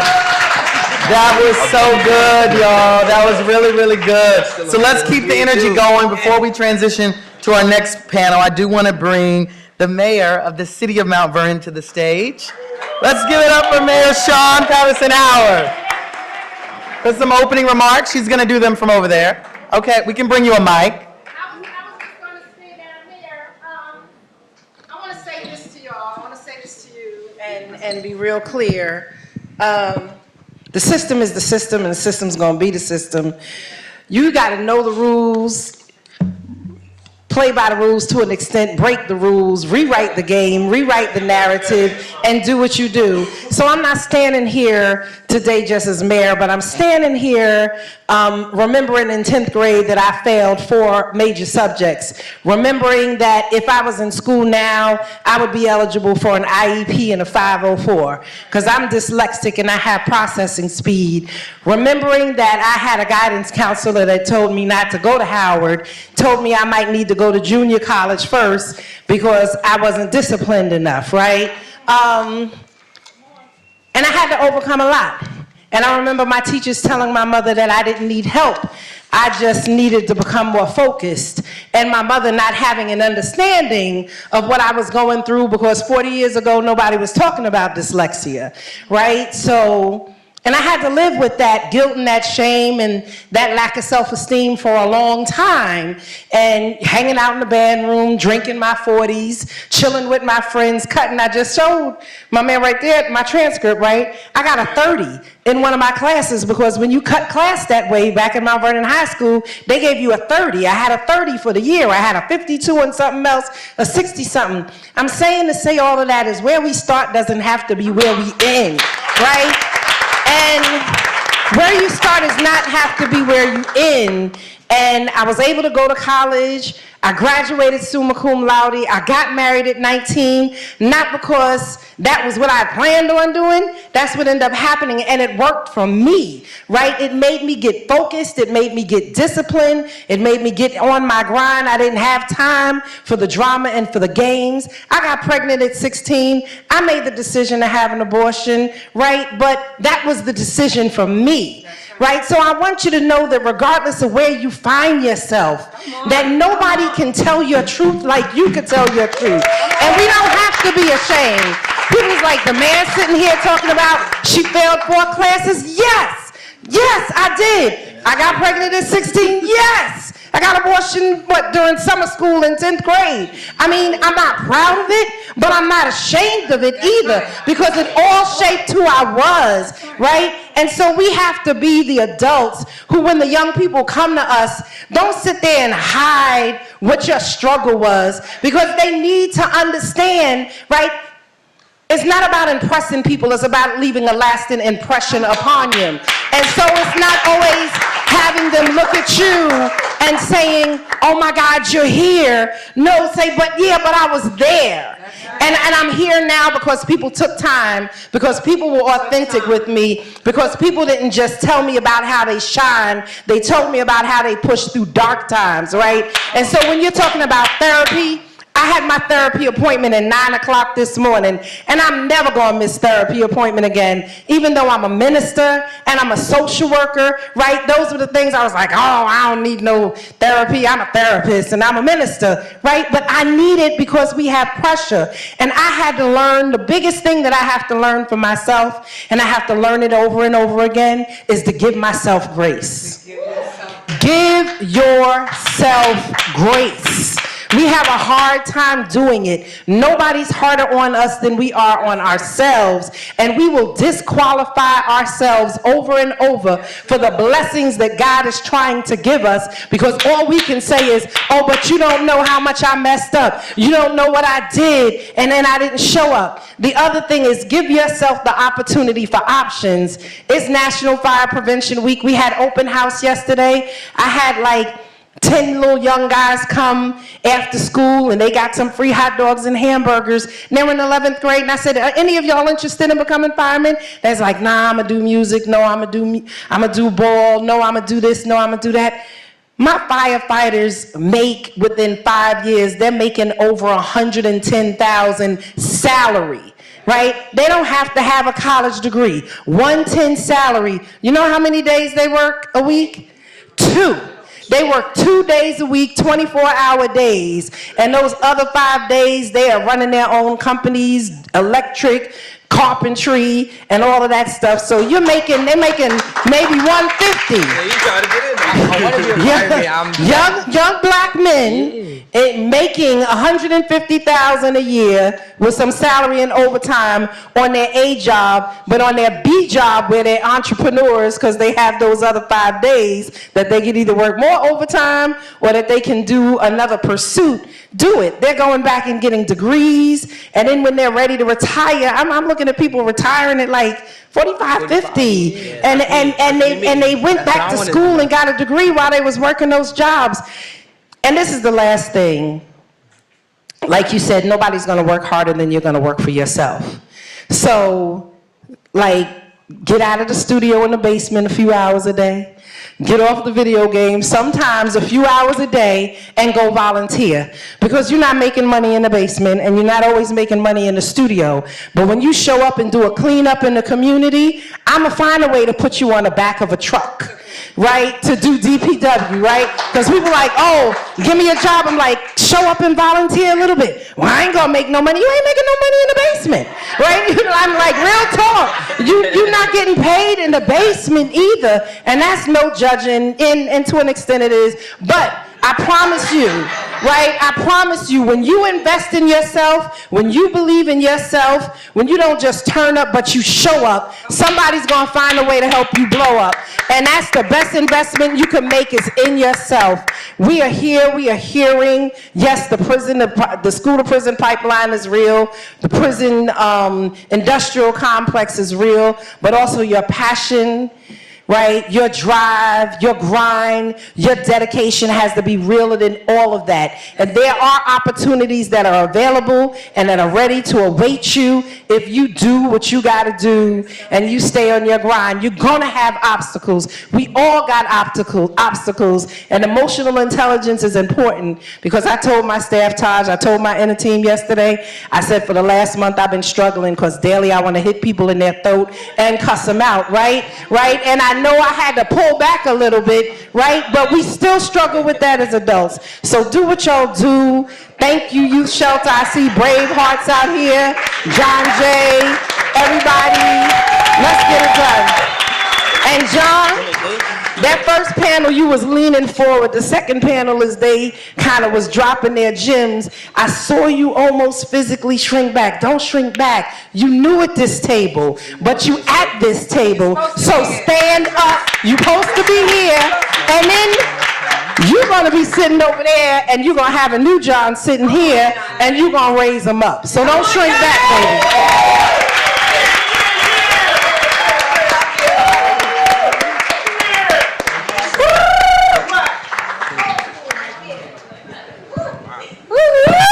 I don't know about y'all. I'm on fire right now. Come on. Give it up for the panel. Come on. Give it up for the mayor. And give it up for these young people who are availing themselves today. Come on. Woo!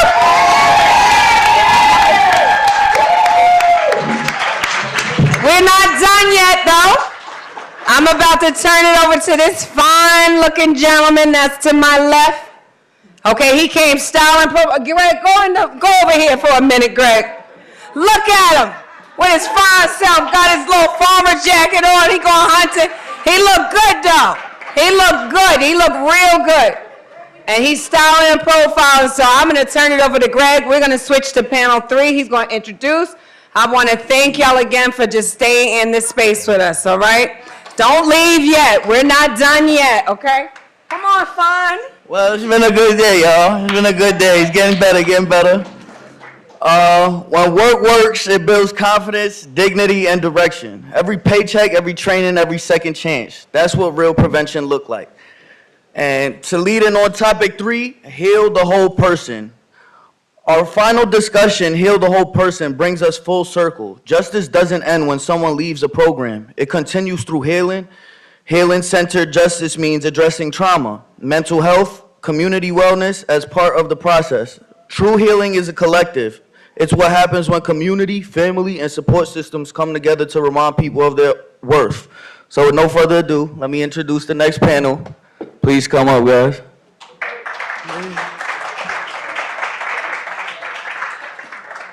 Yeah, Benny. My boy. We got some extra people that wanted to be on this panel, so, you know, you show compassion. I need Joseph, can you grab some more chairs? Because you know what, we're not gonna stop. If young people say, you know what, I want to be on this panel, I'm not stopping. They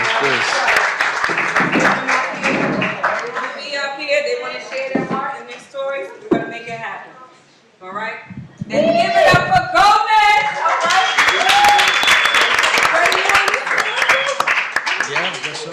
All right, come on, everybody on this panel. All right. Y'all got 20 minutes.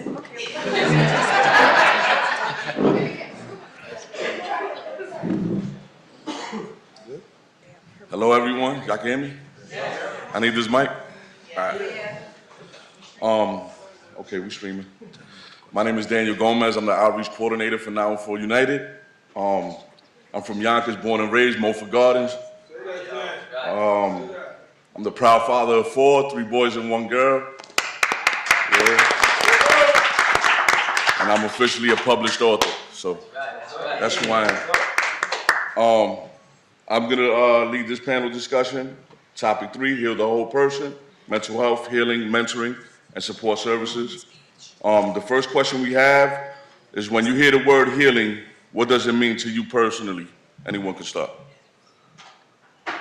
Nobody wants to have the mic, please. Yeah, absolutely. That's what I'm talking about. Hey, Set the tone, everybody, set the how tone. we doing? Okay.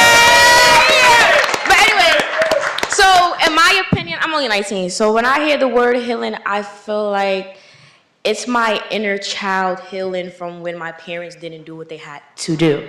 So I heal myself. I have a little brother. And when I say by I heal myself, I cherish my little brother as the way I wanted to be cherished when I was his age. And he's only 3. So when I heal myself, I take care of my little brother. When I hear healing, I hear God taking over your life. You know, he put us here. Whenever our time to go, he gonna take us. But at the end of the day, while we're here, he's gonna put us in the right path as long as we believe in him and do the right things.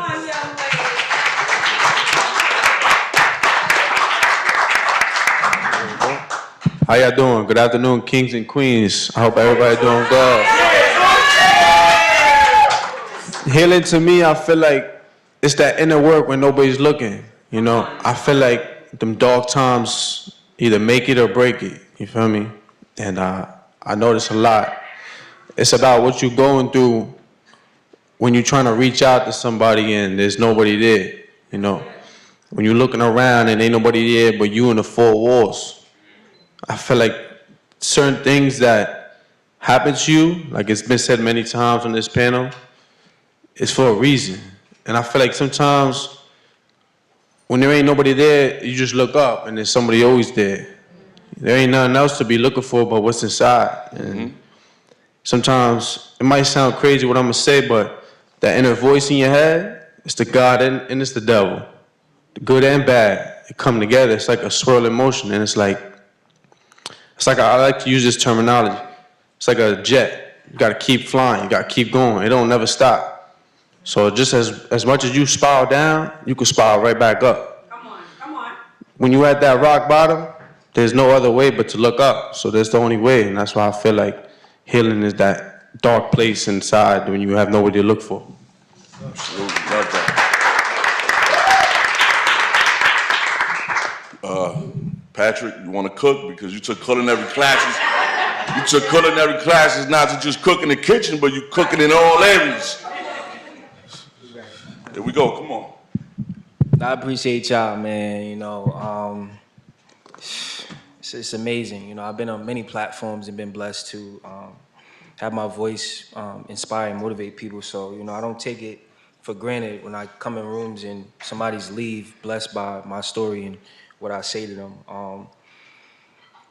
Healing is a process. All I can hear is a process, like ongoing process. Healing it's like you come into grips to understand, like she said, that God holds it all. He's in control. It doesn't matter what the government says. It doesn't matter what's going on in your life. You got to understand that faith is something about you believing things that you can't see. And so when you strong in that area, nothing can steal your joy, nothing can steal your peace. And that's what healing is to me. Healing is definitely healing that little boy inside of me that understood and knows that he can change the world just by, elevating himself, and understanding what his purpose and calling is. So healing to me is what community looks like, what family is. Healing is when he isolates you and everybody turns their back on you and it doesn't make sense to you and it confuses you. A season of drought that you go through when it feels like everything is not happening for you, and then you start to reap the harvest of you trusting the process, and everybody's process is different.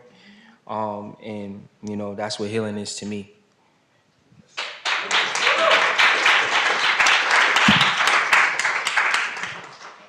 The next question is, what does healing look or feel like in your life right now? Who wants to go? What does healing look or feel like in your life right now? Okay, there we go.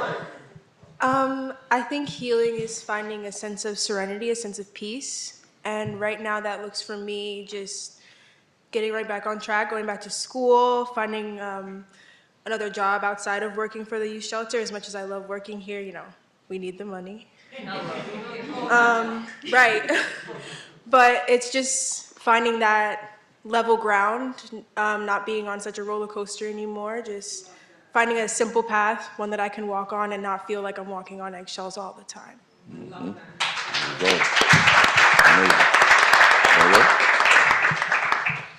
Hey, what's up, y'all? My name is Freddie Medina. I am the program administrator at 914 United.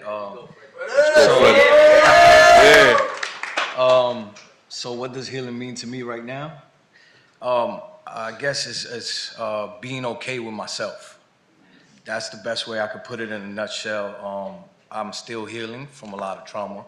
I spent 2 decades behind the wall, and I've only been out 3 years, so it's an everyday struggle. It's a constant battle within myself. So to get to where I'm at now, I had to become okay with myself every single day. So that's what healing means to me, is just being okay with the person I'm looking at in the mirror every day. Fire. Love that. Okay, so healing to me looks like improvement and self-awareness. And for me, that's behavior change and understanding myself more and my thoughts.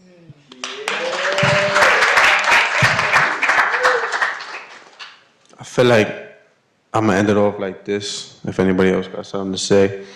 But I feel like healing to me is doing better than I did yesterday. It's never about the man next to me or the young woman next to me and what they're doing.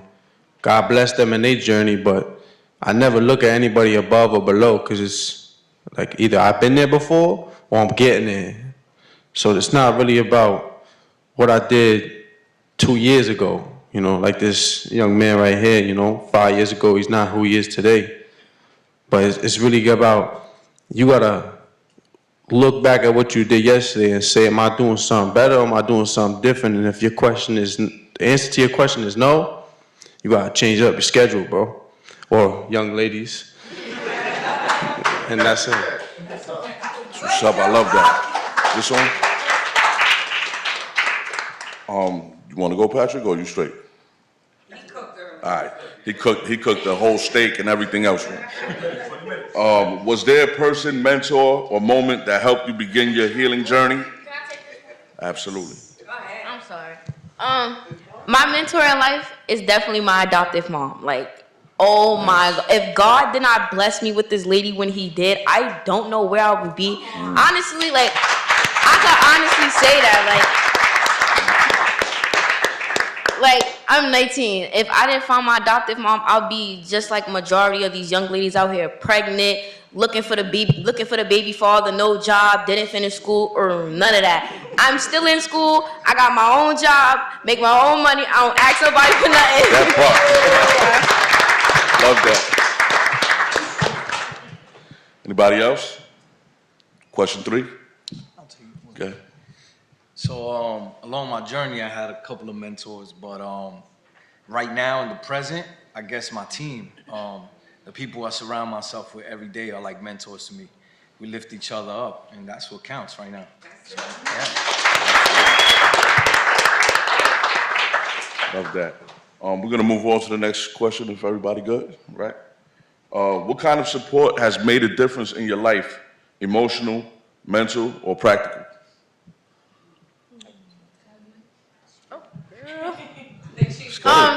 Cooking, absolutely. Can you read the question one more time? Yes. What kind of support has made a difference in your life? Emotional, mental, or practical?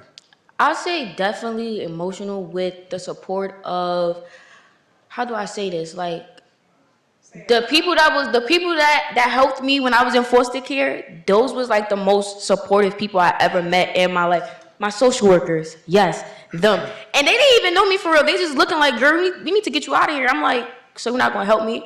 And that lady blessed me. Like, she's like, I got somebody for you. And the first home that I went to, she adopted me 2 years later. So if I didn't have her supporting me emotionally, because I was such an angry child, like real life angry, baby, I don't know. Like, I don't know where I'll be.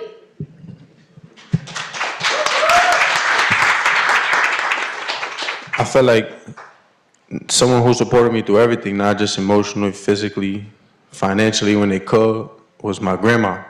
Sometimes you look around and you overlook the people that's really been there since day one, just because you're comfortable, just because you're so used to that surroundings. And sometimes you don't even notice it's the person in the back that's really looking at you like, I got you. You feel me? And sometimes I can never amount to give back to my grandma as much as she gave me, I was locked up and, everybody that called me said they got me. Oh, yo, when you get out, don't worry. They was never there. Share a little bit about me. I ain't really had nowhere to stay for half a year, almost a year. So I'm on the streets, roaming around, shelter to shelter, and it's just, my grandma's been there, like, from the top to the bottom. Even though when people said they got me, she never backed down. So I feel like she's always been there for me. Fire. Shout out to the grandmother, absolutely. Can I answer real quick? Absolutely. This is real cliche, okay? The youth shelter was a huge support for me. There you go, give it up for the youth shelter. I can honestly say that before walking into the shelter, I was in a pretty rocky place, family, school, and everything like that. And I feel like just going there and having that support of everybody there, it just made things a lot easier, helping me find that path, the right place, and where I needed to be at. And working with them has really put into perspective that it's not going to be easy, but as long as I have these people here supporting me, that it'll be okay.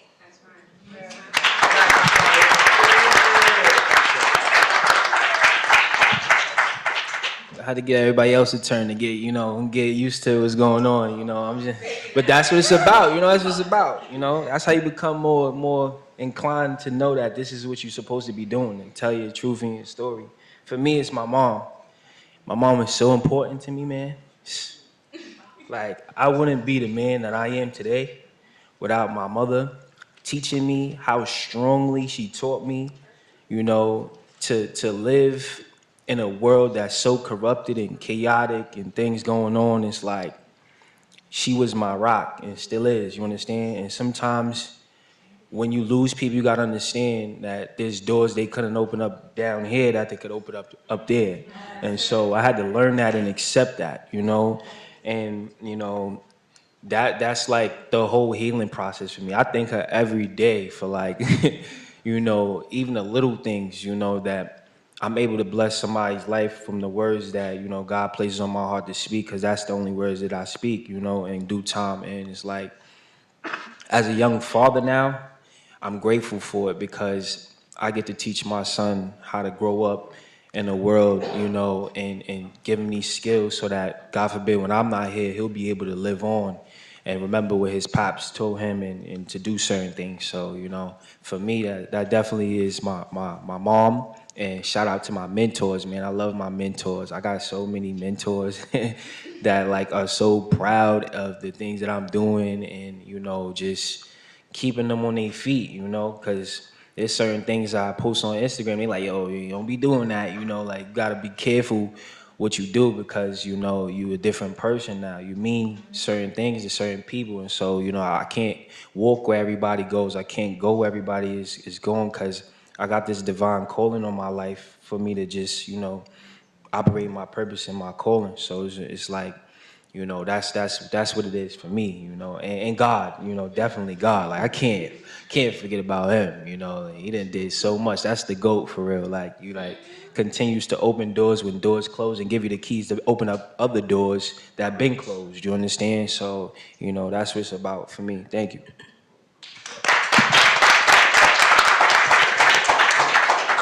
Love that. Energy is up. Next question is, what keeps young people, especially young men and women of color, from asking for help when they need it? I would like to answer this one. Just from personal experience, I feel like a point in my life where my mental health was really declined was when I was in middle school. But during that, I guess, time period for me, a lot of kids were getting made fun of and bullied just simply for asking for help, simply for wanting to go to therapy, wanting to see the guidance counselor, wanting to go to those groups and everything. So I kind of felt really isolated. It made me feel like I couldn't go and do that because then I was going to be a target, then I was going to get bullied, and I was going to get made fun of simply for wanting that help. And it made it really difficult for me to accept that I needed it and accept that it was something good for me because of my peers and people around me to constantly telling me that I was crazy or mental or that I needed to be fixed constantly. And that's not something you want to hear growing up, that you don't want to keep hearing that something's wrong with you and that you need to be fixed. Because, yeah, a lot of us are broken, but that doesn't mean that something's wrong with us. It doesn't mean that we don't crave support and people around us. So I felt like that in that time period, it made it really, really hard for me to reach out and be like, hey, this is something that I need because of the people around me.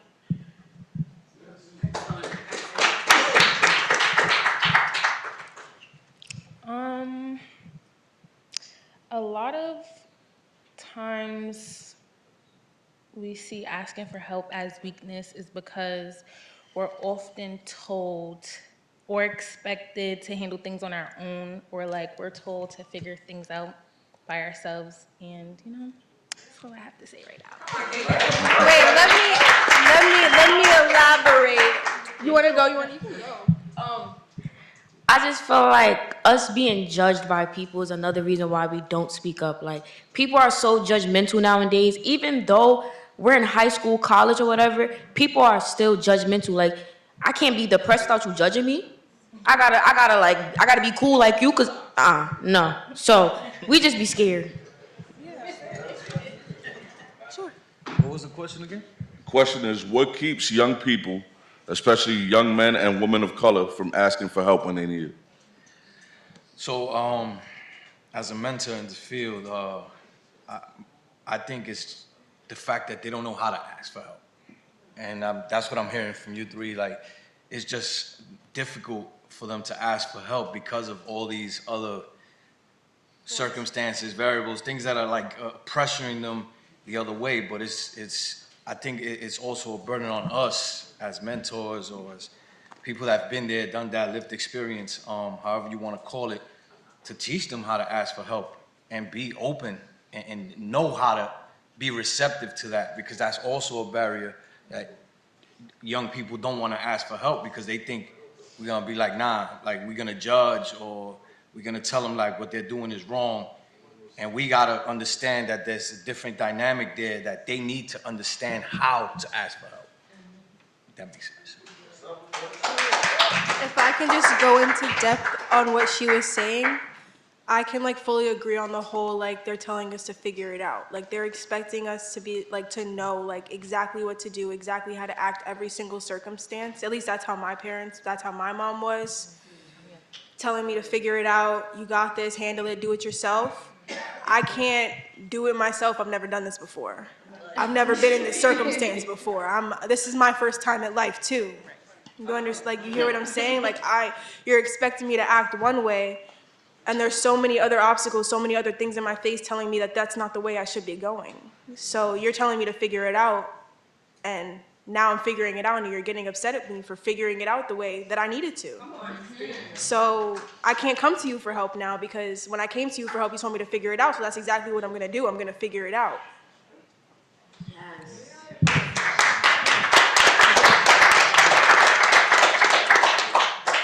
Just to piggyback off of that, I think as a youth leader and mentor, and as somebody that was receiving services before being in this position, I think a lot of things that young people struggle with is the security of asking for help, knowing that it's safe to ask for help because nobody's gonna dangle it like a carrot over your head and control you and say, "Oh, I did this for you, and this is why you need to show up for me and do this and that." I need to understand that it's safe for me to ask for help. You know, this is a safe haven for me to receive it, and it's not gonna get thrown back in my face. So, you know, I didn't like that personally. There's certain situations I went through with certain things like that, and then, you know, if you're gonna help me, help me.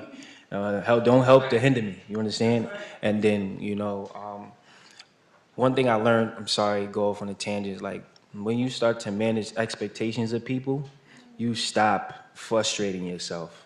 You stop tripping over principles, thinking that you're gonna expect yourself out of someone else because you do so much and you go over the extension of loyalty and show up for people how they don't show up for you, and then you're ready to crash out, right? Because like we can talk about that all day, but that's a real thing. It's like, you know, this person that's so close to you that's supposed to be, you know, what we hold people as standards for, and we keep raising the bar high for people that don't even raise the bar high for themselves. And that's where it's at.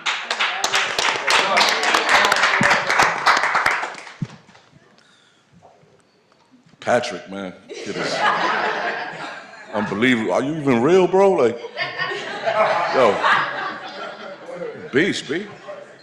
Really a beast. Absolutely right. That's what I'm saying. I'm just saying here, like, wow, the energy, fire. The next question is, how can we as a community break the stigma surrounding mental health and normalize seeking help?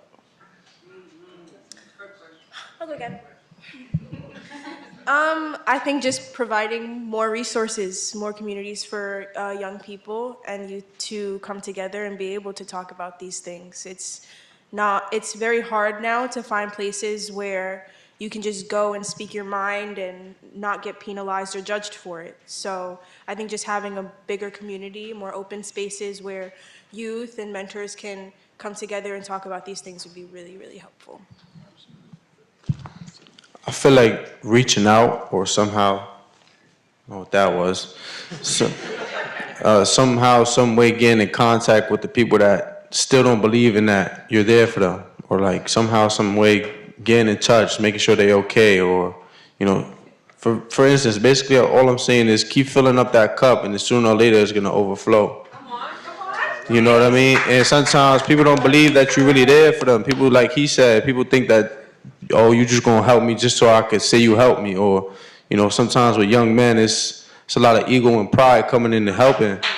You know what I mean? And I can speak on myself. You know, sometimes asking for help is a little bit too much for me. Even as simple as, yo, could you give me that water bottle over there? I'm gonna just get up and go do it. Because later on in my head, I'm thinking like, yo, you gonna tell me to go get you a water bottle now. You know what I mean? Like, that's just how I'm thinking. There's nothing wrong. I'll go get the bottle, but it's just like, damn, now you expecting me to do something for you? I just needed a little something. If I can't do it, I can't do it. But I also feel like just, you know, like the youth shelter, just kind of keep on engaging in that conflict. You know, when the person's going through something, they always need that someone that's there for them. You know, for like my grandma. Everybody need a grandma in their life, you know what I mean? Got cookies on the table, food on the table, you know what I mean? Can't go wrong with that. You know what I mean? If grandma ain't there, it's not a party. Where everybody at? So yeah, I just feel like really stepping that extra foot out to, show them that, it sounds kind of cliche, but show them that you love them. Like, yo, I got you, bro. Don't worry. It's that brotherly love, that sisterly love, Not everybody got a brother or sister. People don't got even a home to sleep in, you feel me? So when you come around and you show them some love, they're like, chill, what is that? You're bugging.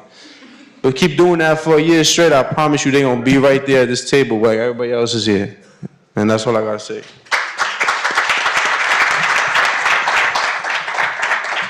I just want to add, piggybacking off of what she said, is basically making mental health more of a common conversation instead of a footnote to every other conversation. And I'll leave it at that. Thank you for that. Next question is, what does a healing-centered justice model look like in practice? What does a healing-centered justice model look like in practice?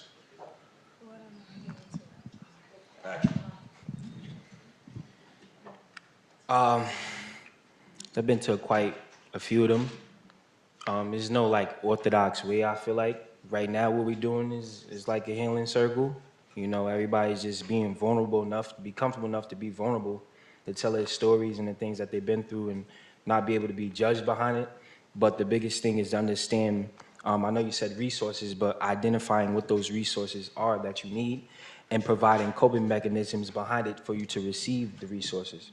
Because if you're blocking somebody, from feeling a certain way that you're feeling, and then you don't have a coping mechanism, you're gonna block the resources from trying to enter, and somebody could give you certain things. Because, we all know the saying, can lead you the horse to water, right? But can't make them drink. So it's like, sometimes we deal with difficult youth and people, and I was one of them. You gotta disarm, you gotta understand the de-escalation in certain things. What is it that people need in real time, where they're at in life, and understand what they're going through to give them what they need. So, yeah, that's pretty much my spiel on that. What was the question again? The question is, what does a healing-centered justice model look like in practice? If anybody's familiar with RTA, Rehabilitation Through the Arts, shout out to RTA. I was a member myself on the inside towards the end of my bid, and I can sit here and say that was the most impactful healing program I've ever been, just because the space allowed me to literally let my guards down and be myself. And I think that's literally the reason why I'm sitting here right now, because I would not do this before that program. So programs like that's geared towards allowing people to be themselves, to be creative, to express themselves in different ways. That's what justice impacted healing should look like all around. That kind of model should be adopted all the way around. And like I said, for those of you who are not familiar with RTA, or Rehabilitation Through the Arts, look it up, look at what their program does, and that's exactly what that should look like. I don't know if anybody else got something to say, but I'm going to speak on the youth shelter on behalf of what it should look like. I don't know if I introduced myself. I'm Joseph from YO. And honestly, some of the things that might happen in the youth shelter, like the residents are going through, and later in life, you're going to need that. It don't matter what it is. It could be something as simple as sweeping the floor, cleaning your room, fixing your bed. I'm gonna be honest, before the youth shelter, I didn't even try to sweep, mop, did any of that. I ain't even fix my bed. I ain't even know how to do none of that. So it's like, I feel like nowadays, I always look back at the youth shelter, Mr. Wilson, that's his name? I always look back at Mr. Wilson because he always used to get mad at me for not sweeping the mop, and I just never did it. And cleaning my room too, it was just something that always stuck with me. I'm like, now I know why he was always telling me to do that. I promise you, making your bed before you leave, coming back to that bed made, makes a huge difference. Because that's how you start your day. Thank you, everyone. That's all the time we got for questioning. But before I get off this panel, I'd like to just say this quote that I don't know who made this quote up, but I heard it a couple of times and I really, really love it. The child who is not embraced by the village will burn it down to feel its warmth. African proverbs, like so true. Yeah. Absolutely.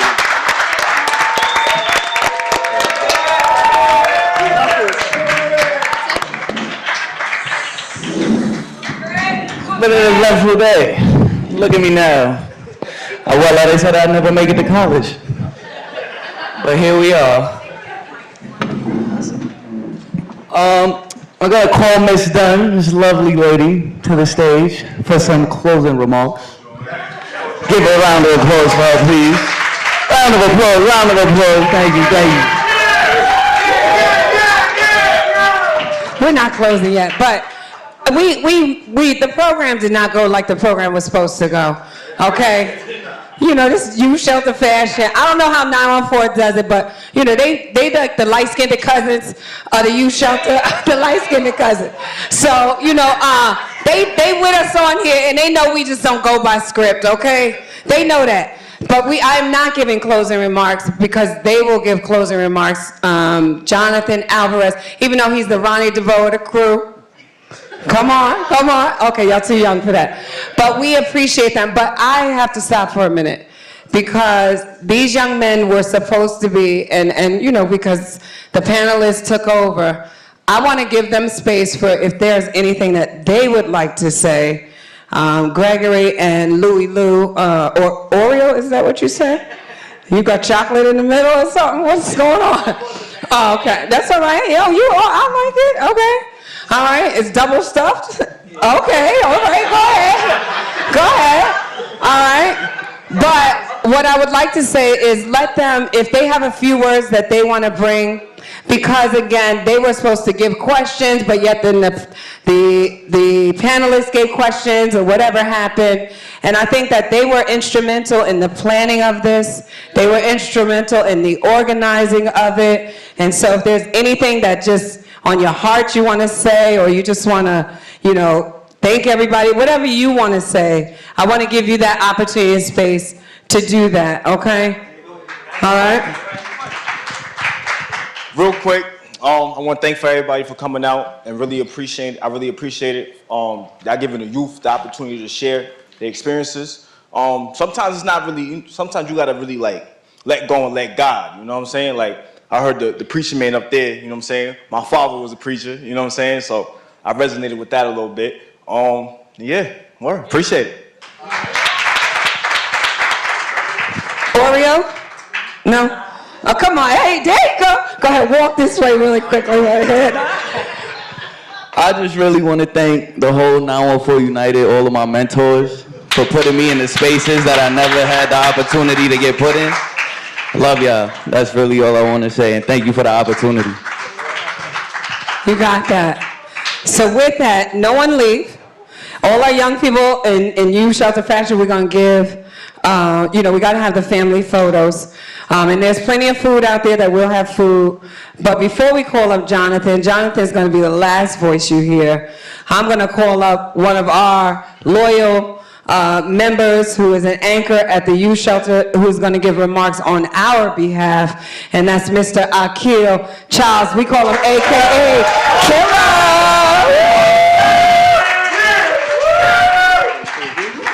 Good afternoon, everyone. Come on, Killer. Ms. Dunn is a trip. Hold on. You guys can hear me? All right, good afternoon, everyone. All right, as we bring this powerful and thought-provoking Youth Justice Symposium to a close, I want to take a moment to reflect on the journey we shared together. Over the past few hours, we've heard from passionate advocates, courageous youth, dedicated professionals, and visionary leaders, all united by a common purpose, to reimagine justice through the lens of equality, compassion, and hope. This symposium was not just a gathering of minds, it was a call to action. Together, we confronted the systematic barriers that continue to impact young people, especially those from marginalized communities. We explored youth-led solutions around mental health, fair chance employment, housing stability, mentorship, and real alternatives to incarceration.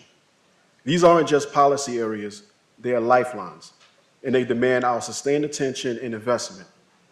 To the young people who spoke truth to power, your courage is the heartbeat of this movement, Your lived experiences, your resilience, and your vision for a better future remind us why this work matters. You are not just leaders of tomorrow, you are leaders today.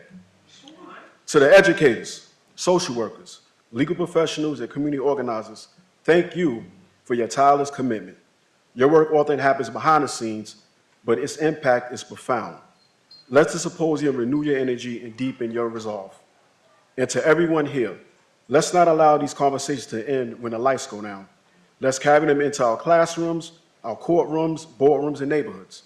Let's turn dialogue into policy, pain into progress, and ideas into action. Justice for youth is not a destination, it's a continuous journey. And today, we've taken another step forward together. Thank you for your presence, your passion, and your promise to keep pushing for a more just and inclusive world. Swag.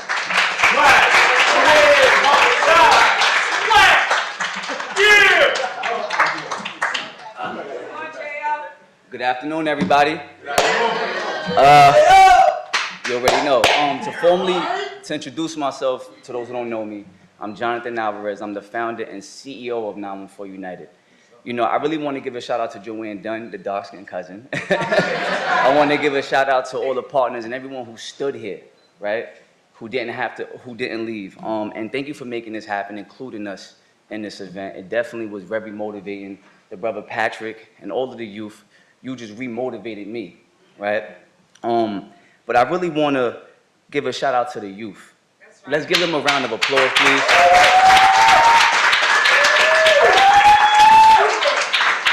There was a lot of wisdom, there was a lot of knowledge and information that I hope that we're gonna take with us when we talk about youth justice. And I really want to direct my message to the youth. Youth justice is a movement, and we need you. While the elders and the adults is on the front line is the idea of paving the way.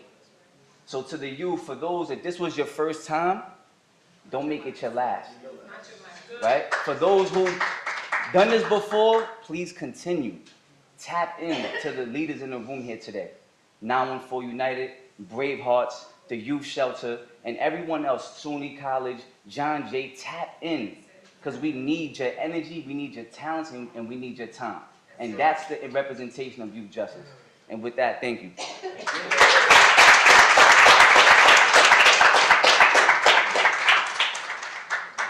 I know that we're done. If anybody has anything else, I know Pat White, she's getting up. She said, Joanne, I just want to say a few things to the people, and I know we're going to have the networking session over there. But because we also talked about emotional intelligence, we talked a lot about mental health. Pat said, if I could just say a few things to the people. And so, Pat, you have this moment. We can go off a screen or whatever. We finish with that. But go ahead, Pat. Sure. First of all, I just want to thank you all for this outstanding, I mean outstanding program today. You know, I've been